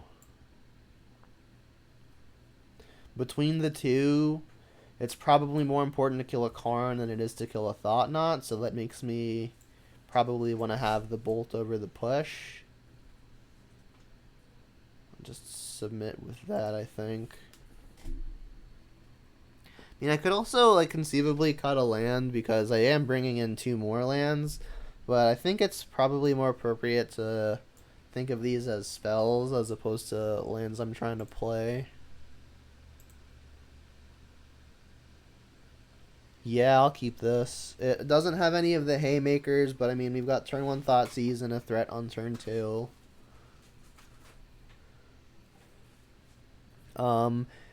Basic Swamp does not cast Thoughtseize into Ren 6, so I should probably not get basic swamp, which means if I'm wanting to bolt next turn, I'll need Overgrown Tomb. I could get basic forest next turn, although forest doesn't really cast a lot, but I'll keep the option available.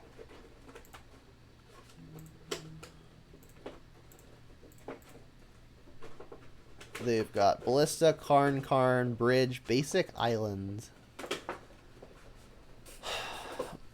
I think I'm taking Chalice. It's probably just the best against me in general. I've got Kolaghan's Command for a big artifact. 7 mana Karn is redundant.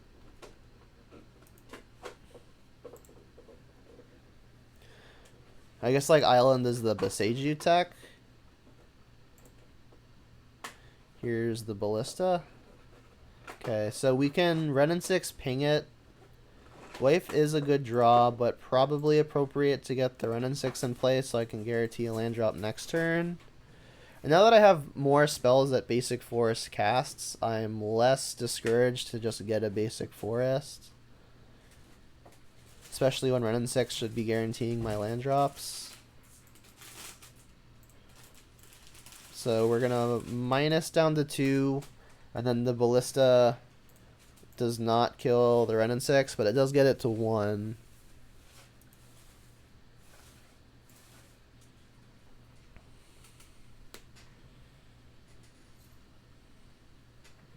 Temple. Bridge. Again, we've got Kolaghan's Command for that. Alright, let's return. Meyer gets both of the basics we don't yet have, so it is kind of just better.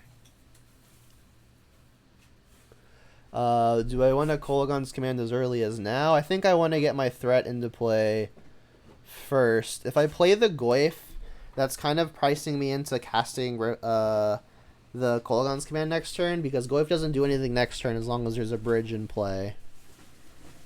Alternatively, I could Dark Confidant and then I don't have to cast Kolaghan's Command, but with the options I have, honestly, Kolaghan's Command is probably the best play next turn anyway. And the opponent, a small upside to that is the opponent may play the turn assuming that they won't be getting attacked. So if they play like 4 mana Karn, for example, I could then Shatter the Bridge and also kill it. So there's some upside there.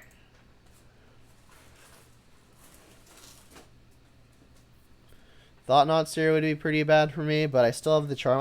I still have the charm, but what Thought-Knot would do is take care of the thing that I have that would deal with the bridge. Alright, they didn't have a land at all. That's exciting. So I think this is an easy Triome. Hidetsugu is exciting. Let's return the Mire. Again, that one gets the basics that I don't yet have.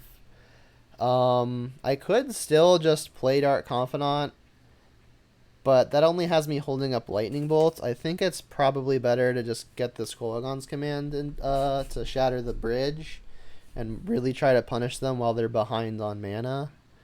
And then I guess the other mode is just going to be you discard a card. If they discard a Planeswalker, that does grow the Tarmogoyf. So, target player discards, destroy an artifact. So you'll discard and I'll destroy this artifact. I guess it's not absolutely impossible that they do have counterspells in their deck, although we didn't. It looked like pretty normal Eldrazi Tron. Yeah, they're waiting to discard, so this is working. So it might just be their redundant Karn, but if they do discard a redundant Karn, Tarmogoyf grows, as is the case. We've added instant to the yard, so bolting them doesn't actually grow Goyf anymore.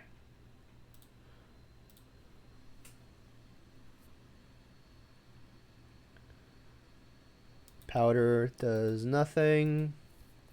Okay. We could still fall behind to them neutering the Goy for like a relic or something. Another Riveteers Charm is exciting. I think we're just going to continue buying back a land and smacking them. Alright, so now I'll play Dark Confidant. We can also hold up Riveteers Charm. The exile all graveyards line of text on Hidetsugu is kind of awkward with Tarmogoyf. It makes me not want to play it here. Was the third chapter is create a body, but the process of creating that body is going to make our Tarmogoyf worse. Baby Karn? Baby Karn. That will resolve. Yeah, so they can get something that costs a single mana. Because again, they do have Serum Powder in play. Although I'll let them make their decision before I Riveteers Charm to make them sacrifice the Karn. If they don't shrink my board somehow, they do just die. They get Underworld Cookbook. Interesting. I guess I'll charm now. I don't really know what could punish me here. So you'll sacrifice. They need 2 mana in order to sacrifice a food. So by my calculations, they're dead. And they are. They agree. Cool. So 3 not super favorable matchups so far, but we've come up ahead on all of them.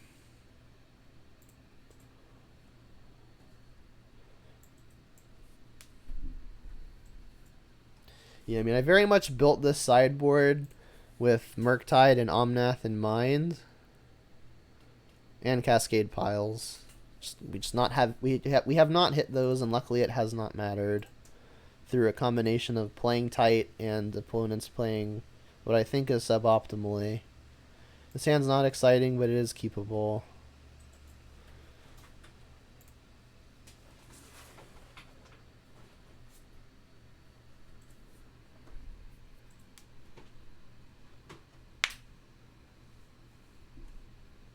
They have mulligans.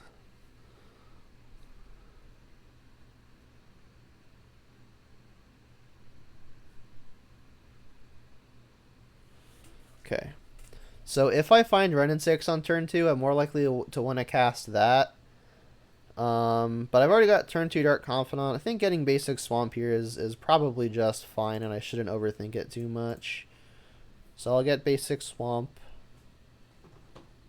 And then cast an Inquisition, which will hopefully mean that Dark Confidant can excel. And it's Yawgmoth, okay. So Stranglroots are annoying in that they can pressure me. Wall of Omens is also, or so Wall of Roots is also annoying. But given that they've got 2 Stranglroots, I think I'm just going to take the non-redundant card.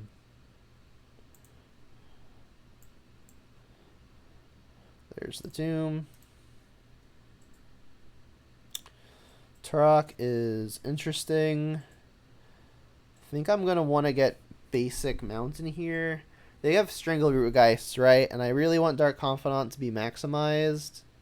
So I think I'm going to do that by getting basic Mountain and casting the Bob.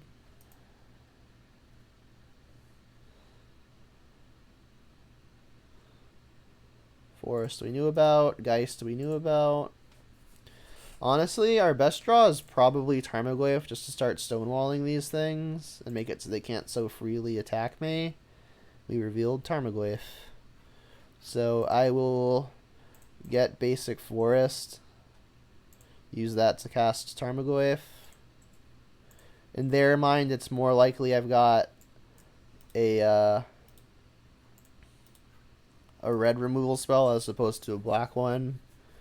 Heat and Bolt are more likely than only Fatal Push.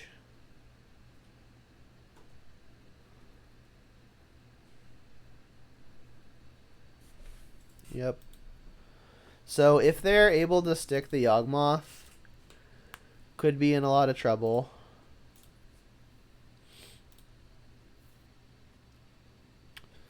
Revealed Unholy and Thoughtseize. Thoughtseize takes Yawgmoth. That's really exciting.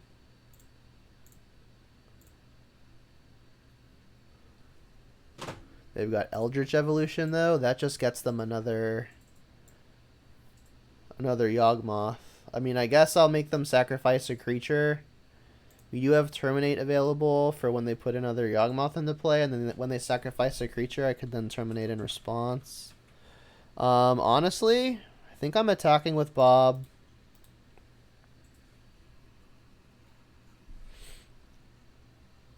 And I'm actually kind of hoping they block here. All of these things having Undying is real annoying.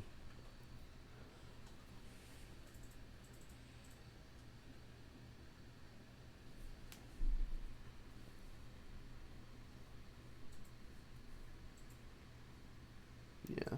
And we do not yet have instant in the yard or creature. So if Bob dies and we cast Terminate first, Unholy Heat can then take care of something larger. Like if they block here and then they Eldritch Evolution with the not Undying creature, we can then Unholy Heat the creature that's in play and then terminate the Yawgmoth and then be ahead.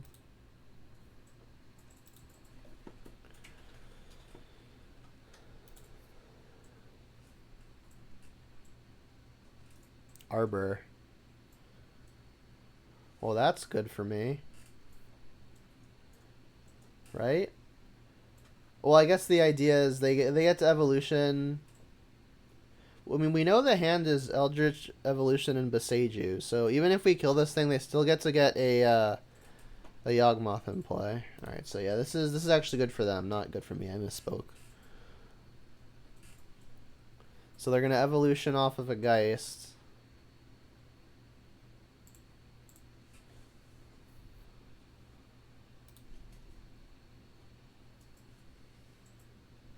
So I need to terminate the 3/2 now, was that will cap how good Yawgmoth is, and then if one of my creatures dies, which they'll probably kill my Bob with Yawgmoth, Unholy Heat then kills Yawgmoth.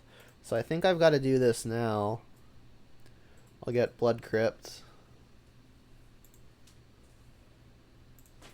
Oh, that was a misstep. I should have just heated the Strangleroot. That was bad.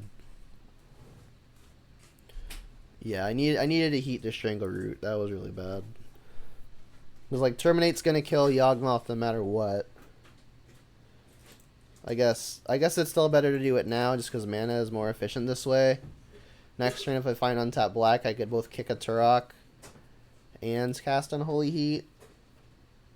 So this is gonna cap the number of cards they can draw to 3.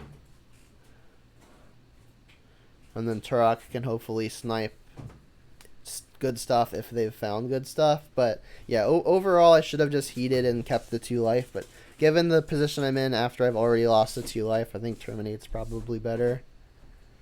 The Shrinking Goyf, interesting. I guess the idea here is they can shrink it such that I no longer have a good block. Bird's annoying. They can keep looping with Yawgmoth with every creature they have.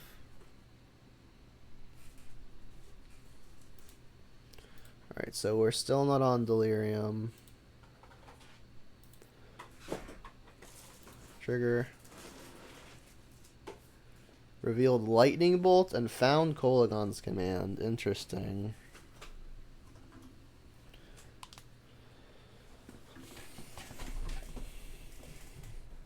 So obviously I need to find a way to kill this Yawgmoth.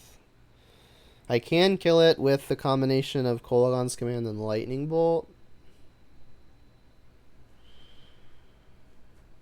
If I attack with the Dark Confidant, what are the odds they block? What they probably do is block with Bird and then sack it, which isn't good for me.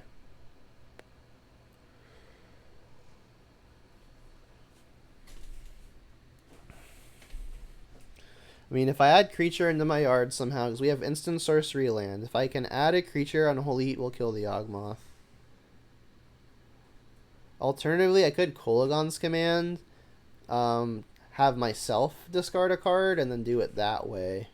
But at that point, I'd rather they discard a card. I think what I'm doing is attacking with Bob.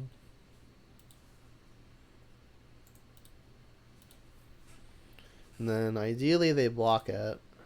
But if they don't, also fine.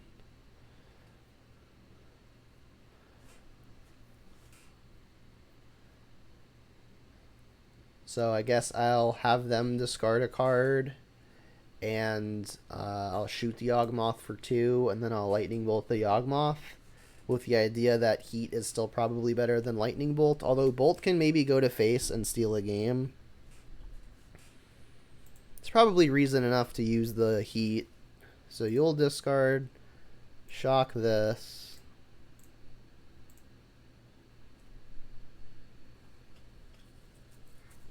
They'll maybe want to loop some of their creatures right now so they can discard less impactful cards. I guess not.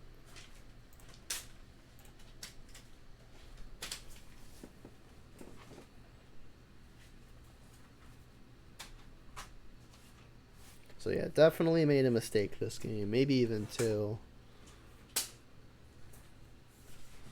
Alright, here come Yawgmoth activations.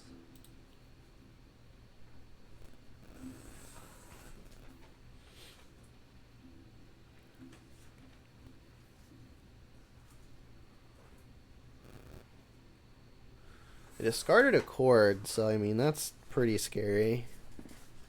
Because like they could have gotten Grist off of that cord, but I guess then they're not attacking.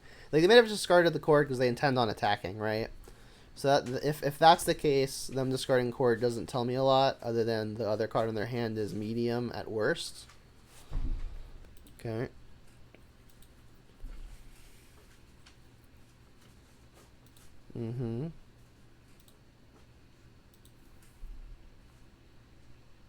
Okay. Goifa 1/2, not very big. I think I'm blocking if provided the opportunity. Yeah, I'm blocking. I don't want to take 4.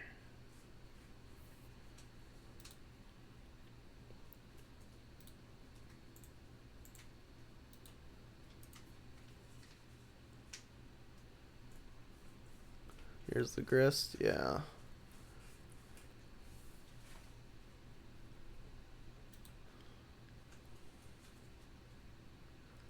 Revealed Ragavan. So, Riveteers Charm does actually kill Grist,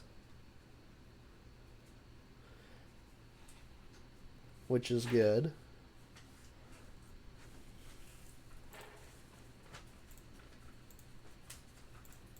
And then we can play Monkey as a blocker, or hold up the Lightning Bolt.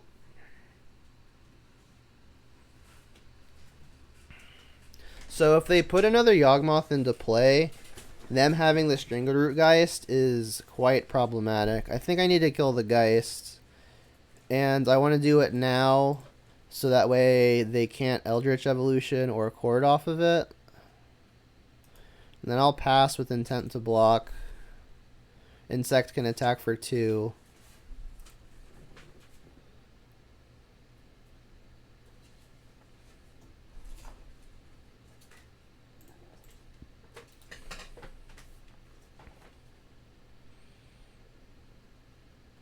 Another Grist. That's not good for me. And an Undying Wolf. Okay. Another Heat. We've got Delirium. We can kill the Grist. What are we doing with the rest of the mana? Honestly, probably just playing 2 creatures, Bob and Monkey.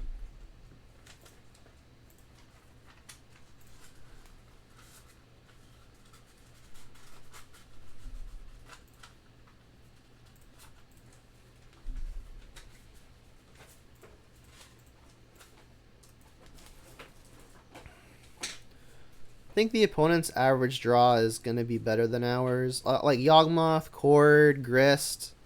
Not so much Eldritch Evolution here, although Eldritch Evolution does actually just get another Grist. So yeah, Evolution, Cord, Yawgmoth, Grist. Yeah, there's the Yawgmoth. Are we immediately dead? Maybe.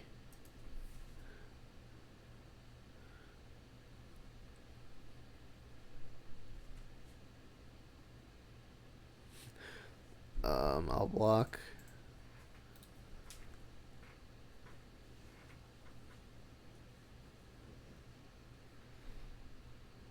Renin 6, buy is back. Nothing that works. Alright, so yeah, I did make a mistake that game, although I don't think... with how it played out, it would have necessarily changed anything, but it was bad to make the mistake. All right, so endurances will be good. If they're playing Thought Seizes and I guess like Grists, Veil of Summers could be good.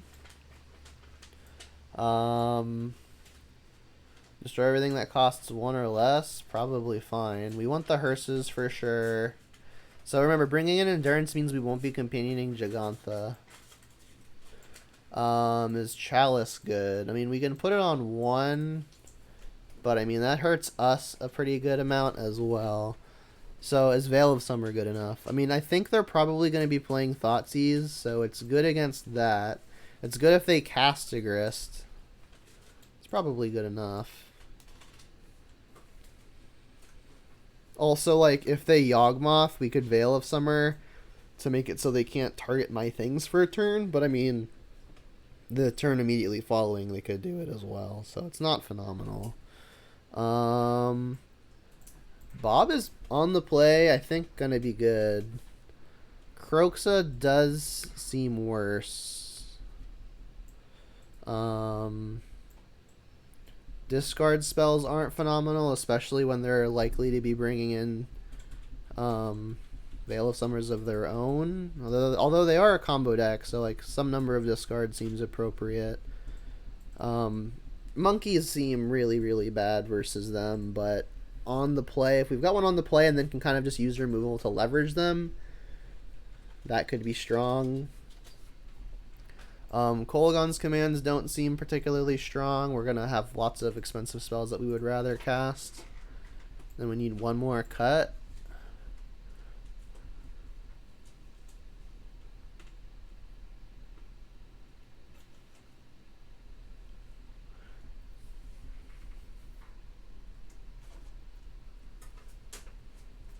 Hidetsugu only kills Monkey out of our deck. It kills a lot more out of theirs. I think I'm gonna play it. You have 30 seconds to cut 2 cards. Turoks aren't phenomenal. Let's do that.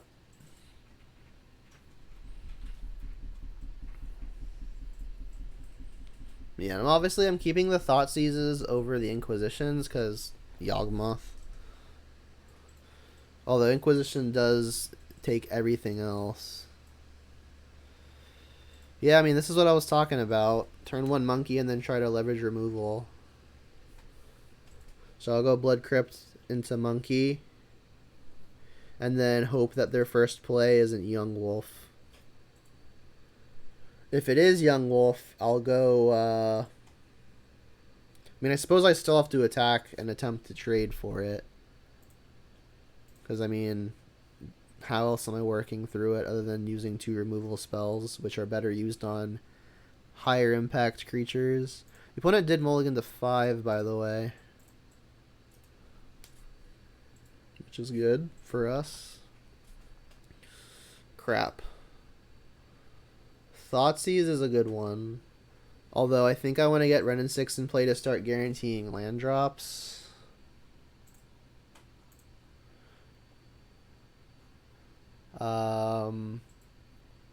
I can ping this first such that when they trade I can kill it. I think what's going to happen here though is I just Ren and 6, buy back this land, and say go. It's like if I minus to kill the Yawgmoth, they didn't just kill the Ren and 6 by attacking it unless I'm wanting to block. Which honestly was maybe the case. Another Undying Creature is bad. We're going after this. Sure. Not good. Another Bolt is interesting. So, this does have the Exile the Graveyard mode. But I think I want to kill this so that they don't have access to Eldritch Evolution. It's not good. So I guess what I can do is I can get basic Mountain, Thoughtseize, and Bolt. I can use Ren and 6 to ping and then bolt that. I guess I can Thoughtseize first to better inform the decision. So I got endurance, birds. Alright, well, I'm taking endurance, leaving them with birds and land. So I think I just need to keep their board clear of the Strangleroot so they don't have Eldritch Evolution as a live find. So what I need to do then is ping the Strangleroot Geist and then burn it.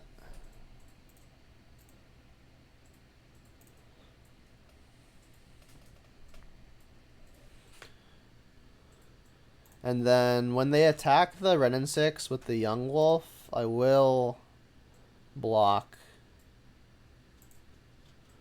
I'm pretty far from Delirium, but actually I only need one more type. If Ren and 6 dies, Heat could just be better.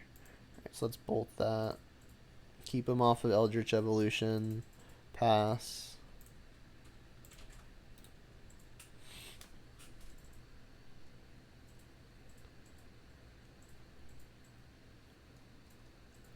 They cannot cast Yawgmoth on me here, which is good. They'll attack. I'll do the prescribed block. There's the tomb. And probably a bird. No bird. Interesting. Finding a land is interesting, but I mean, we're still just going up for sure.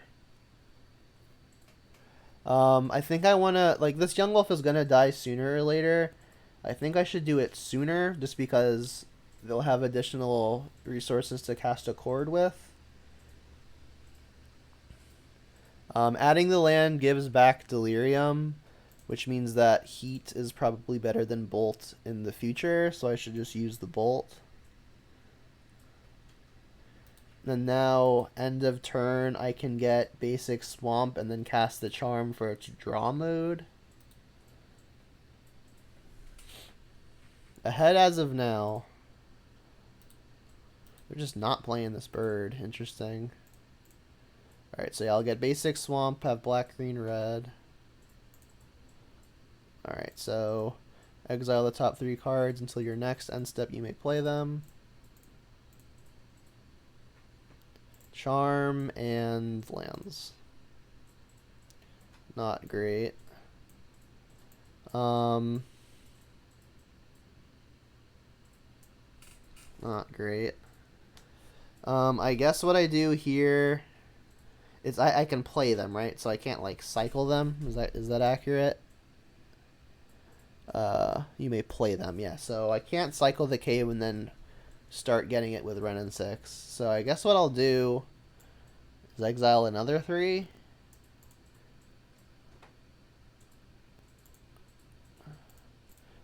Maybe I hit something that's actually castable. Tarmogoyf is castable.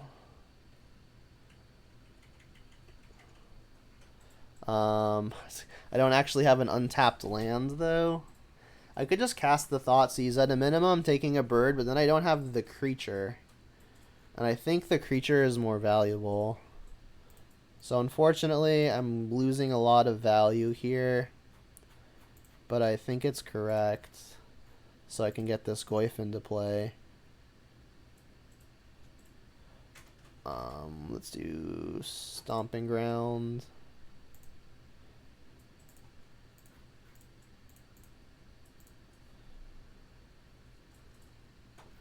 Go.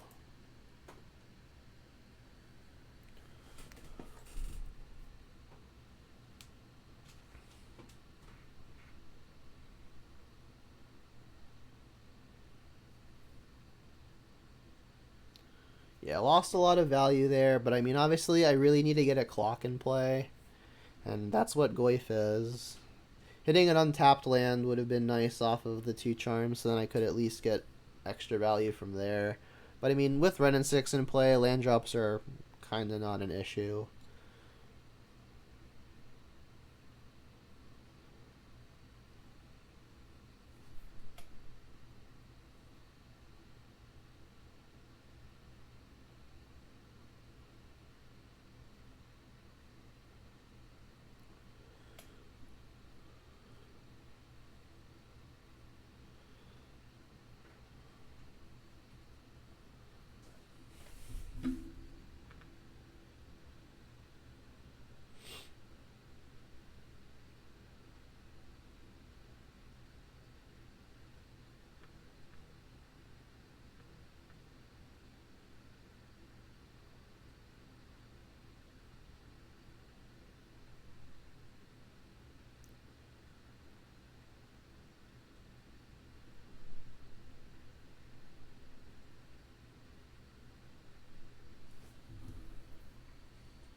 Okay, so they're just doing nothing. Interesting. Endurance is a good one. Lead on an attack.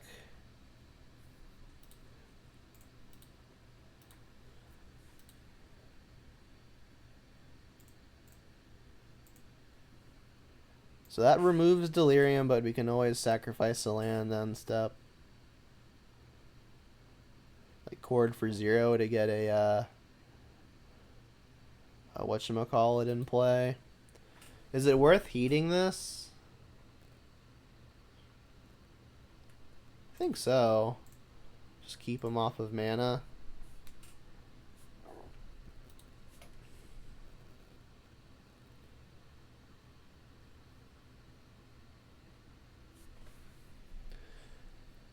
Geist is annoying. Could flash in an Endurance to block it. I'm assuming they're attacking here. Going for the Ren, that's fine. And then they play the bird. I think I'd rather save the charm as a removal spell. Let's untap. Continue keeping them off of mana. So we obviously want to continue attacking here. But then our Ren and 6 could die. I think we just like have to attack. The more time we give them, the worse this gets. Land, go. And they'll kill the Ren and 6 here, but I think we just have to accept that.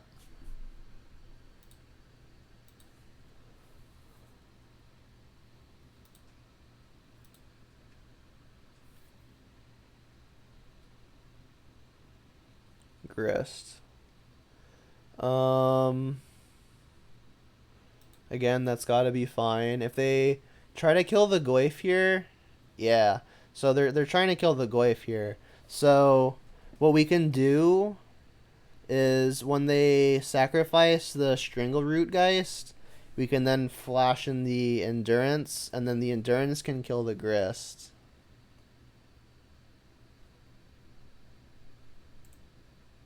Cast.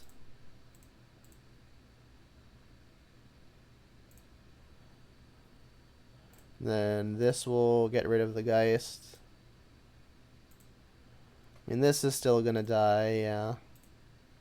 And then now I think I want to exile the top 3. Because we can already kill the Grist with attacking. I want to find additional pressure. Dark Confidant. Meyer is good.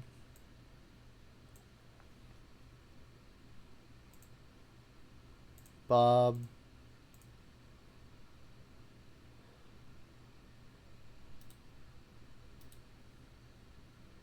I'm actually going to attack the opponent here because Ren and 6 can finish the Grist. This is more damage.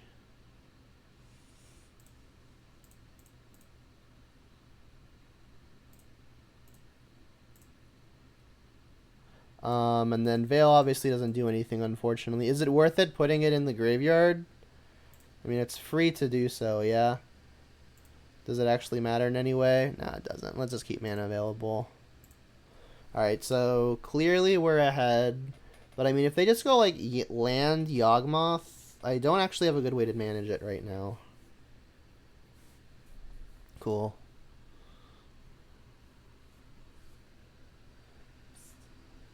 Check our email. We got our pictures.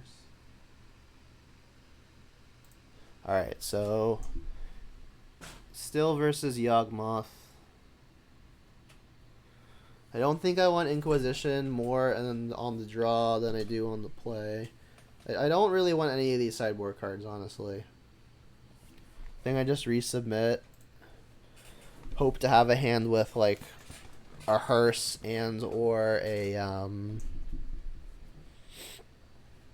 endurance.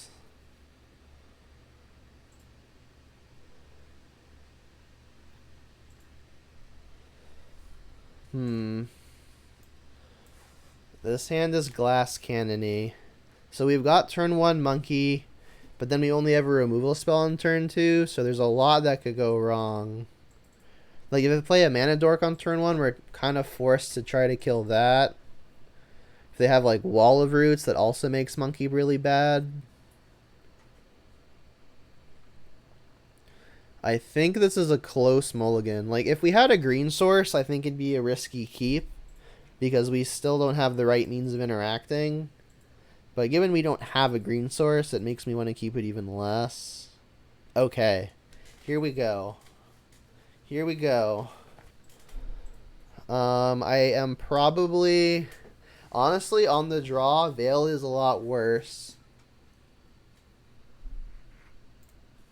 I want the Ren and 6, I want the Hearse, I want the Hidetsugu. So it's between Veil and Goyf. Goyf is the better pressure and it crews the Hearse. I think I'm ditching the Veil. And then, like, the ideal scenario is we draw something to do with 1 mana. Like that. So I don't want basic Swamp here.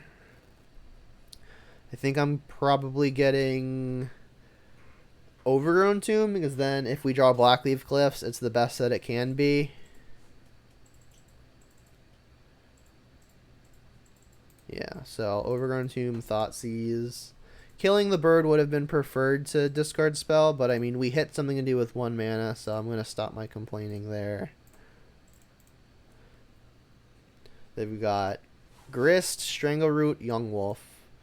Well, Grist is going to be most annoying. So I guess I'll take that. Like, they can just play a bunch of creatures against me, which is unfortunate. I mean, next turn they're going to go like Peatland, play a creature.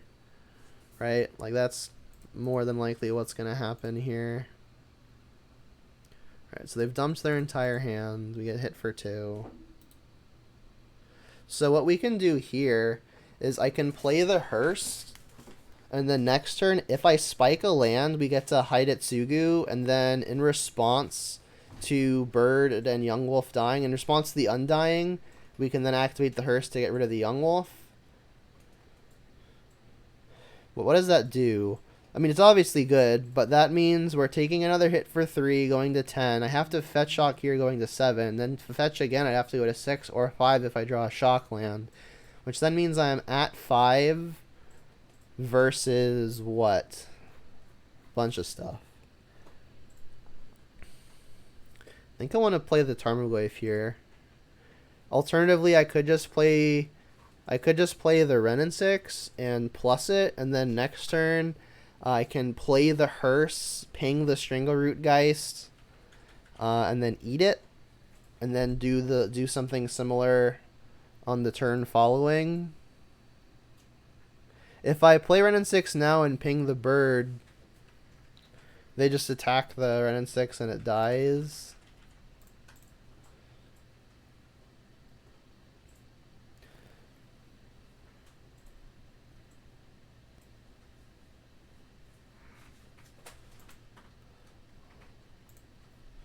I think we're doing it this way, because this may also incentivize them to attack the Ren and 6, which, like, kind of, air quotes, gains me life.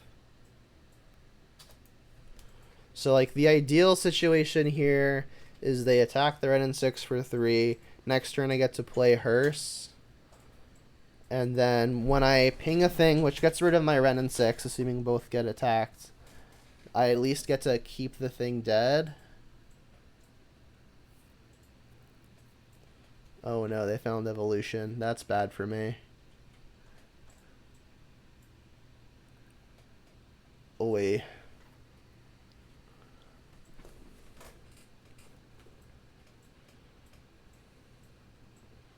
Now what?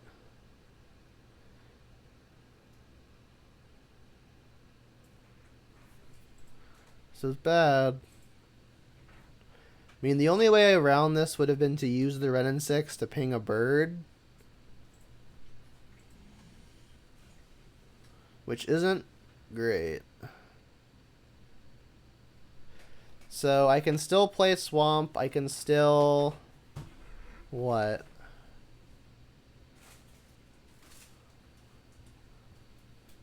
It's like I need to hearse first to stop the combo.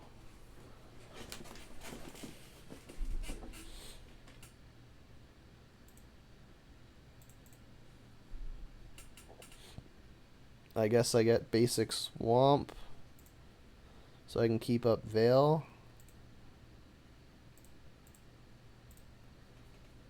Should have kept up Stomping Ground to represent more.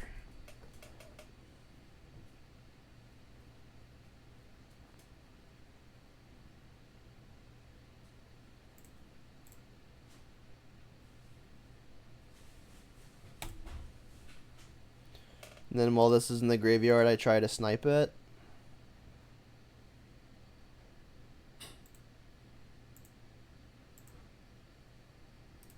Could still just be dead.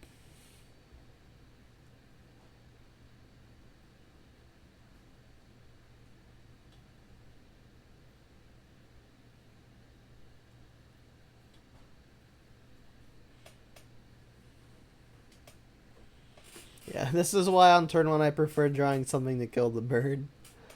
Alright, they found another Geist. I'm not dead to that Geist, but I do take 8, go to 1. If they make both of their Geists 3 power and then just like attack with all of their creatures.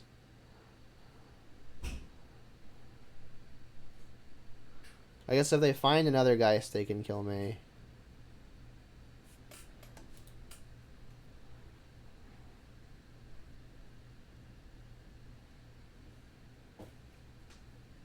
Oh, they can put more counters on their stuff. Yeah, I missed that.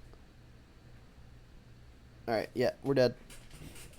Alright, got taken down by Yawgmoth. Which I feel is probably a pretty close matchup. Yeah. But yeah, I think, again, the only way I could have maybe played that game differently is playing the Ren and 6 to kill the bird. But then that still had them with Strangleroot Geist, Yawgmoth, and like if they hit a land drop, they still have 3 mana. They still get to Eldritch Evolution. So I mean, like the bird did its damage on turns 1 and 2. I think on the 3rd turn, trying to get rid of it, or expending the entire N6 trying to get rid of it would have been a little flaily.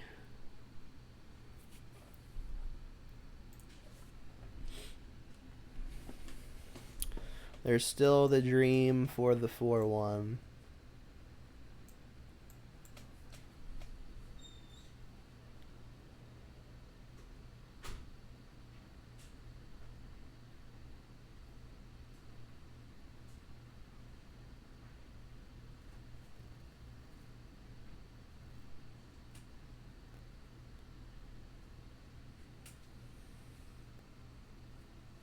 Yeah, Hidetsugu was just a bit too slow, unfortunately. On the play, that hand was probably one of the better hands. Like, imagine we're on the play that game, and like we go turn 1 land pass, they go bird, and then we just get like untap with Ren and 6 and kill the bird. Like, that's obviously phenomenal. But it did not work out that way.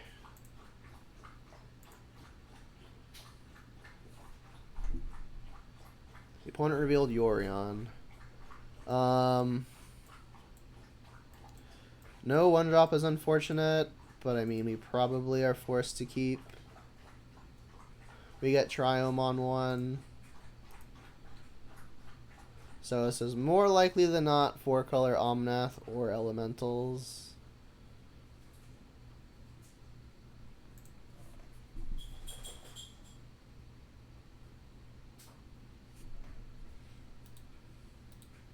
Windswept Teeth does not narrow it down at all.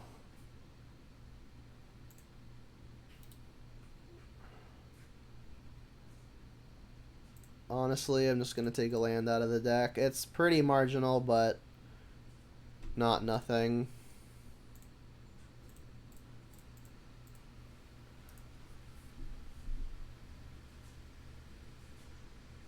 Goyf is a decent clock, although they have plenty of ways to get rid of it, including Lightning Bolt.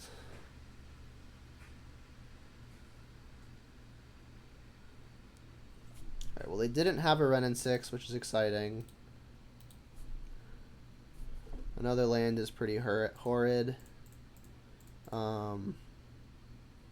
This second one doesn't get lightning bolted, given that there's a creature in the yard now as well.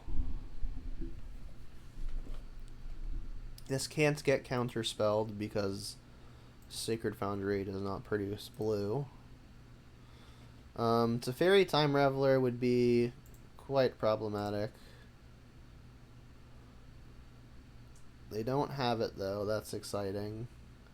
Prismatic, yep.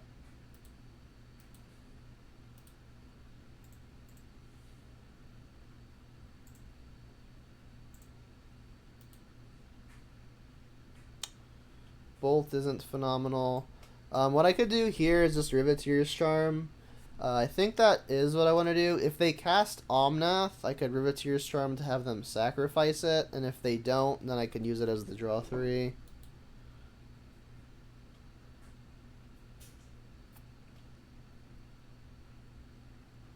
Obviously hoping they just don't have it. Yeah, red, white, green, blue. Yeah, there it is.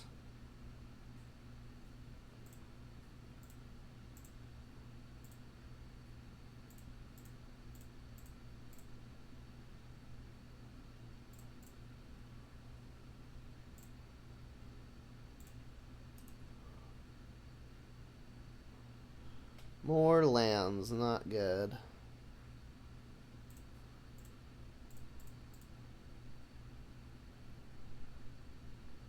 The good news is that Croaks should be relatively strong against this opponent, assuming they don't have, like, a Solitude or Endurance to deal with it before I get to escape. Put Jegantha in my hand. Go.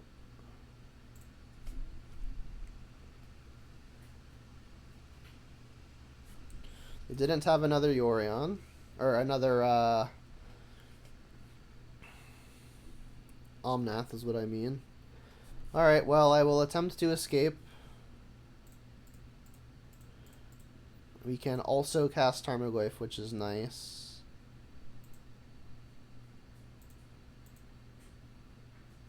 Sure. Bam.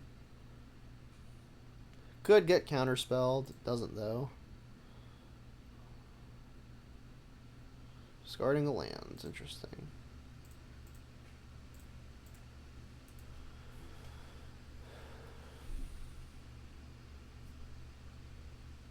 Having already seen a Prismatic and a Lightning Bolt, with that density in their top 15 cards in an 80 card deck, that makes me more think that this is 4-color Yawgmoth control as opposed to elementals, but it's still possible it's elementals. 4-color Yawgmoth control it is. This also probably hints that they're playing Ephemerate.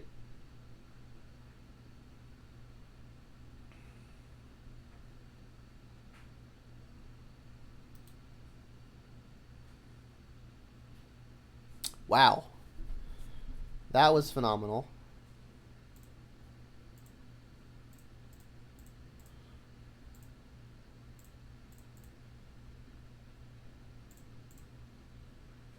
We got Counterspell and Fury. So that blocks this. I'm going to bolt this now to play around Ephemerate. Well, I mean, that was our best case by a lot.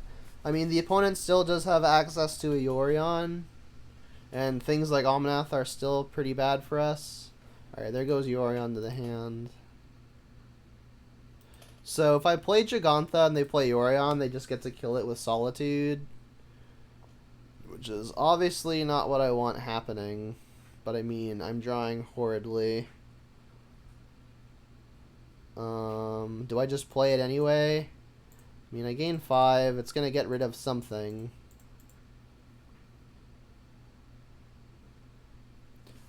I guess this also means I get to attack.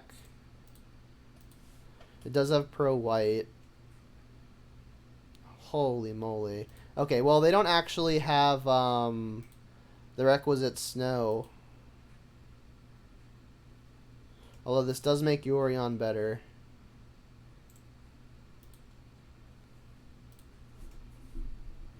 So our most exciting draw now is probably a Riveteers Charm. This does give Ice Fang Death Touch. Yep, so this is a draw 2 and put a 4/5 flyer into play.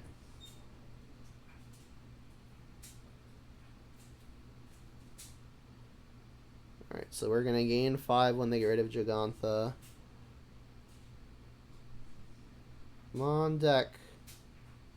Could have been worse.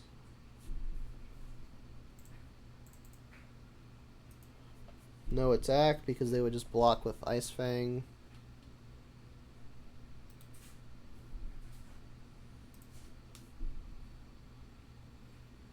I mean, we're behind now, easily. Ice Fang's real annoying. Iteration's bad for me. I mean, everything's bad for me at this point. Like, we need to just hope they fled, basically.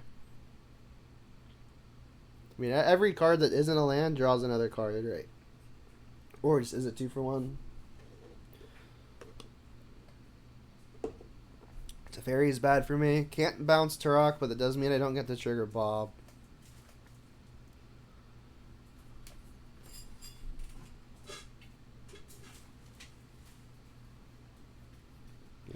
I mean, if I can get Ice Fang out of the way, could maybe be alright.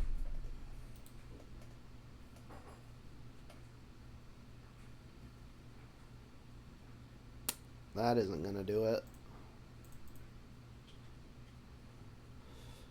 I mean, we're in a top deck war, and we've drawn only lands after Turok. I mean, Turok was our best case. But after that, we've been soft. Like, in the top deck war, we had the opponent at no cards with the Turok, and now they're at 5 again.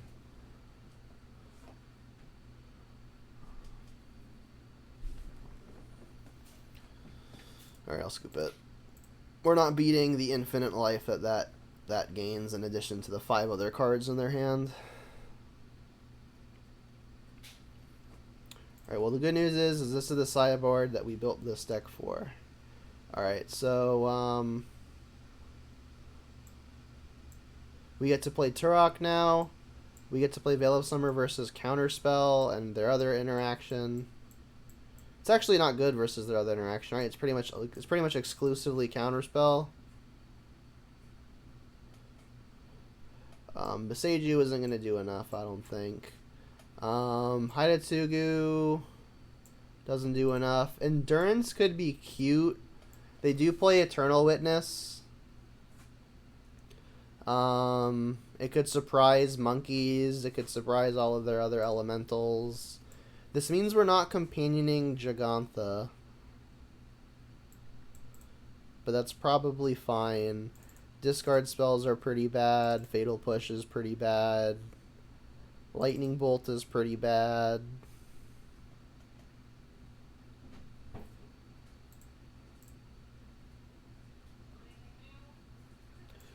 These 1-for-1s aren't phenomenal.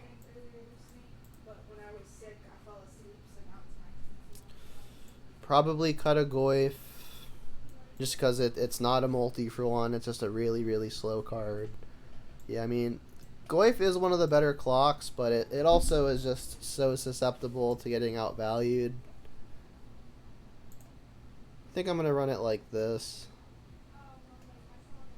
Yeah, I don't think Boseiju does enough. They play like 15 lands that have a basic type. So the ideal scenario is turn 1 monkey and a way to back it up. Basic forests. No. Basic mountain. Probably have to keep this. Obviously, it's 1 land monkey. If they have a monkey of their own, we can ping it out of the way. The ideal scenario would be we just draw a fetch land. They've got a prismatic, though. That's pretty bad. They do. Alright, fetch land. Nope. Alright, and that's... We're like 5% to win at this stage. Like, just... Yeah, okay. We're like far less than 5% to win at this stage. It's a turn too late. That's also not green.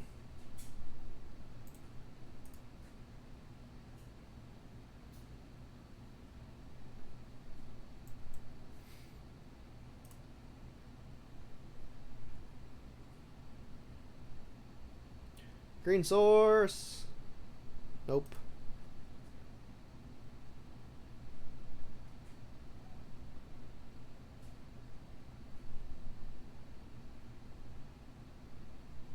Yep.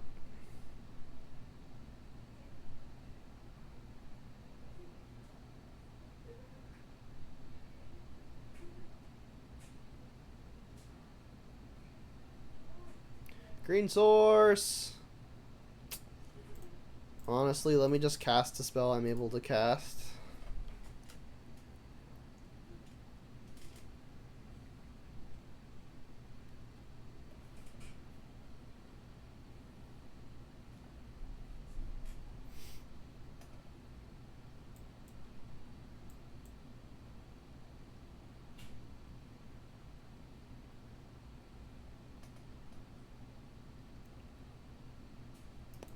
Well, we can block that forever.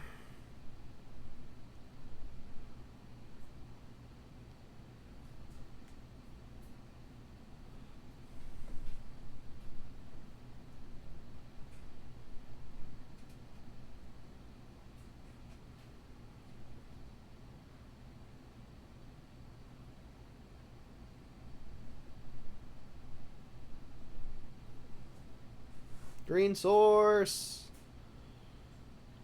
Alright, I'm disheartened. Alright, so I mean, we started the League 3-0 hitting 3 bad matchups.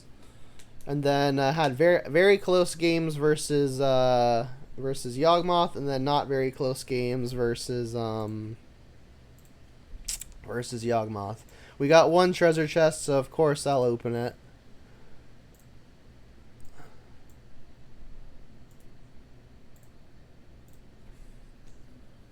What do we get as a consolation prize? We got 50 cents worth of play points, a bulk rare, and... Bulk rare? Yeah, bulk rare, for sure.